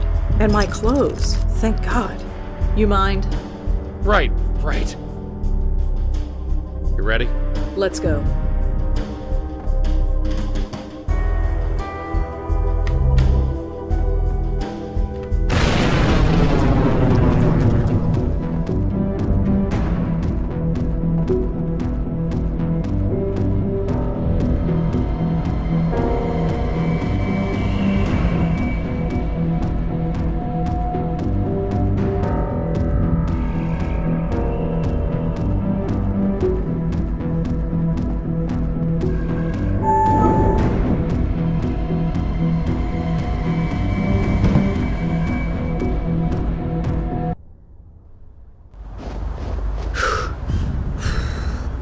You okay? 30 blocks. Never ran. So fast. She's up there. She's gathering the energy within herself, trying to force her own spirit to weaken and break apart. Her spirit is strong, but her resolve is stronger. How do we stop her? I don't know. Nothing like this has ever happened before. Not even the universe knows what to do. Well, I guess we'll do what we always do, sweetheart. Improvise.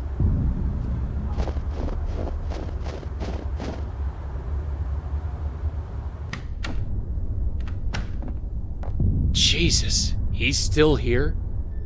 Nobody can get near this building without being affected by the void energy. Nobody except us. Ow! God damn it, that hurts. I'm sorry, Michael. He's got a piece of chalk in his pocket. It looks like he used it to draw the circle.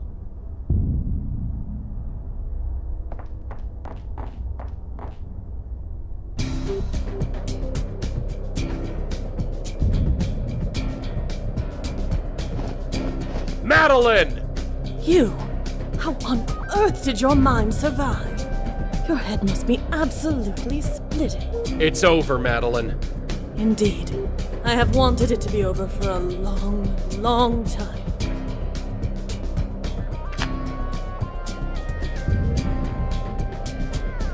Look, whatever she's doing, it's happening on the other side. Maybe we should take a look?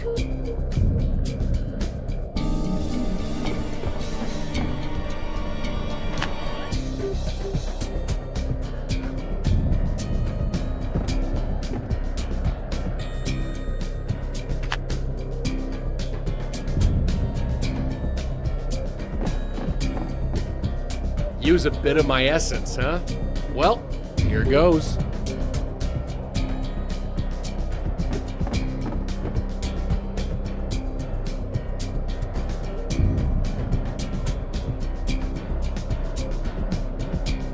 Are you trying to use my own essence on me?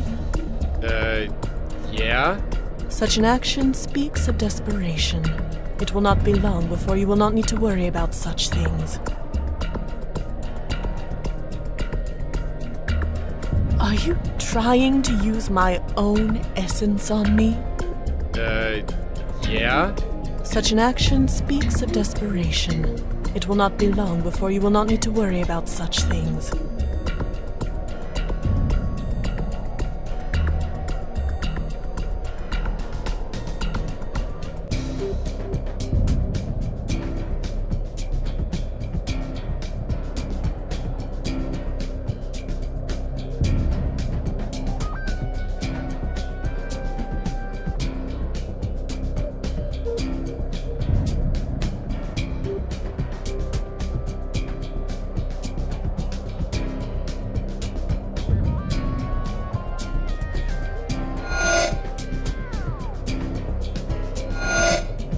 What is this? Oh, how cute. This place. Well, no matter. Hey. You. You remember me. I guess I should be flattered. Open the portal. Let me through. You've got to be kidding. The energy is almost at critical mass. It is going to detonate whether I am there or not.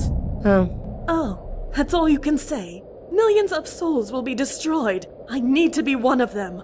We all need something. I thought I needed to move on, but I really want to see how this ends. It will never end. I will never end. That was the whole purpose. It was never about you. Not me, or my niece, or any of us.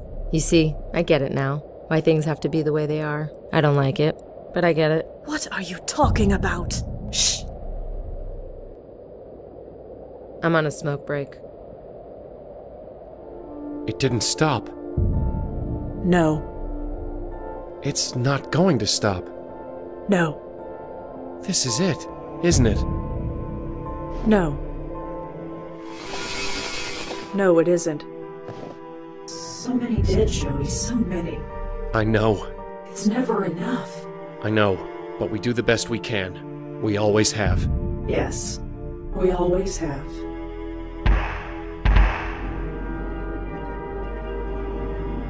What the? Are those spooks? Yes, everyone who is lost, everyone who is waiting for someone like us. No more.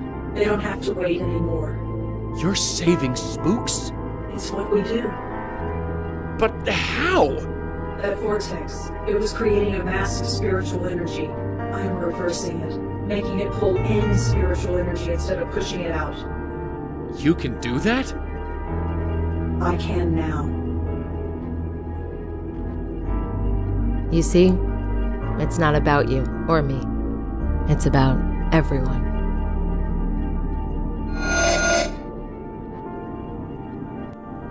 Go on, Joey. Go on? It's time. Move on. You can do it now. Whatever stopped you from moving on before, I'm stronger.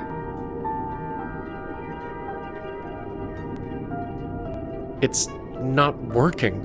What? I said it's not working. It won't let me go. Try it now. I'm sorry, sweetheart, but I'm still stuck. Not even the power of the universe inside your head can help me move on.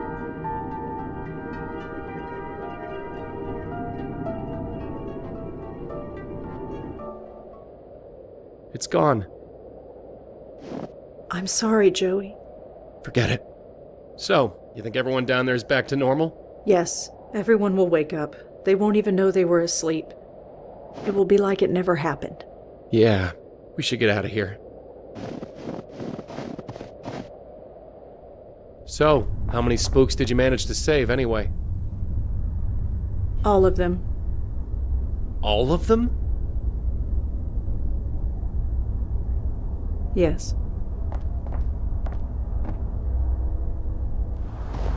So, are we talking all the spooks here in the city, or? No, all ghosts, everywhere. Except for me. Except for you. That's... I know.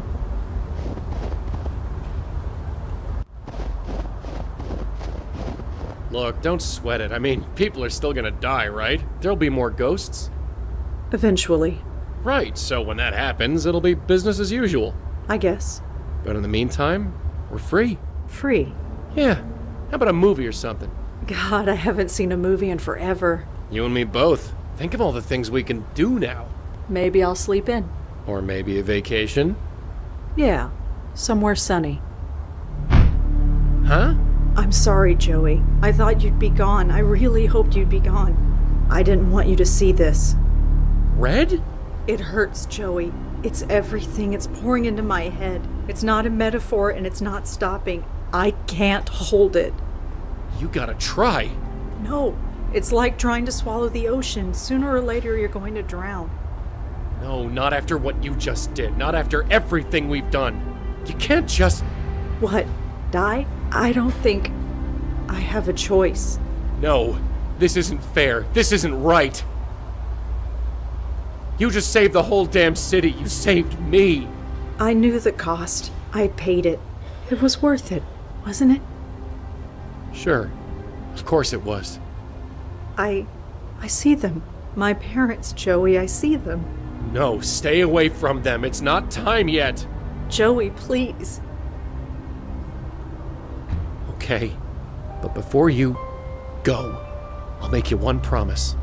No matter how long I'm around, no matter how many hosts I see die, I'm not gonna turn into Madeline. Ever. Not if I'm a spook for 1,000,000 years. I'll be a good spirit guide. Do what needs to be done. Forever if need be.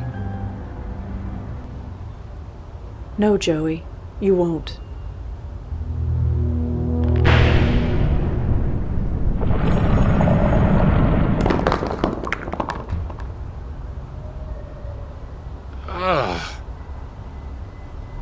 What the... What did you... How? Red? Sweetheart? Rosa? Why the hell did you do this? Here. Go on, take it. Take it. Just...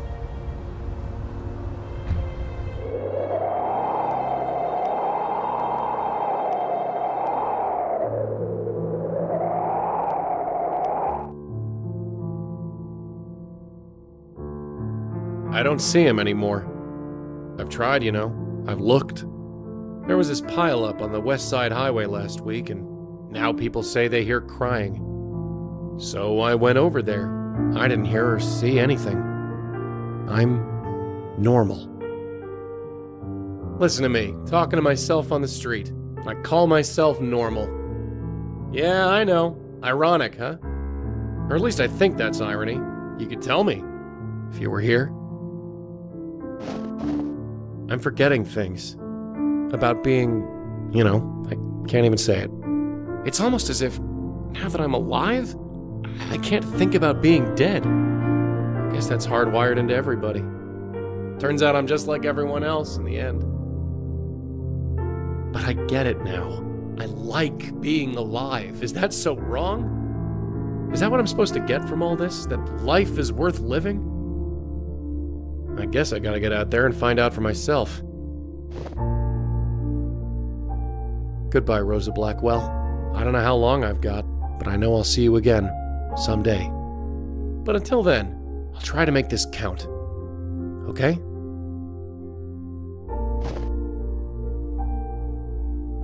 Okay.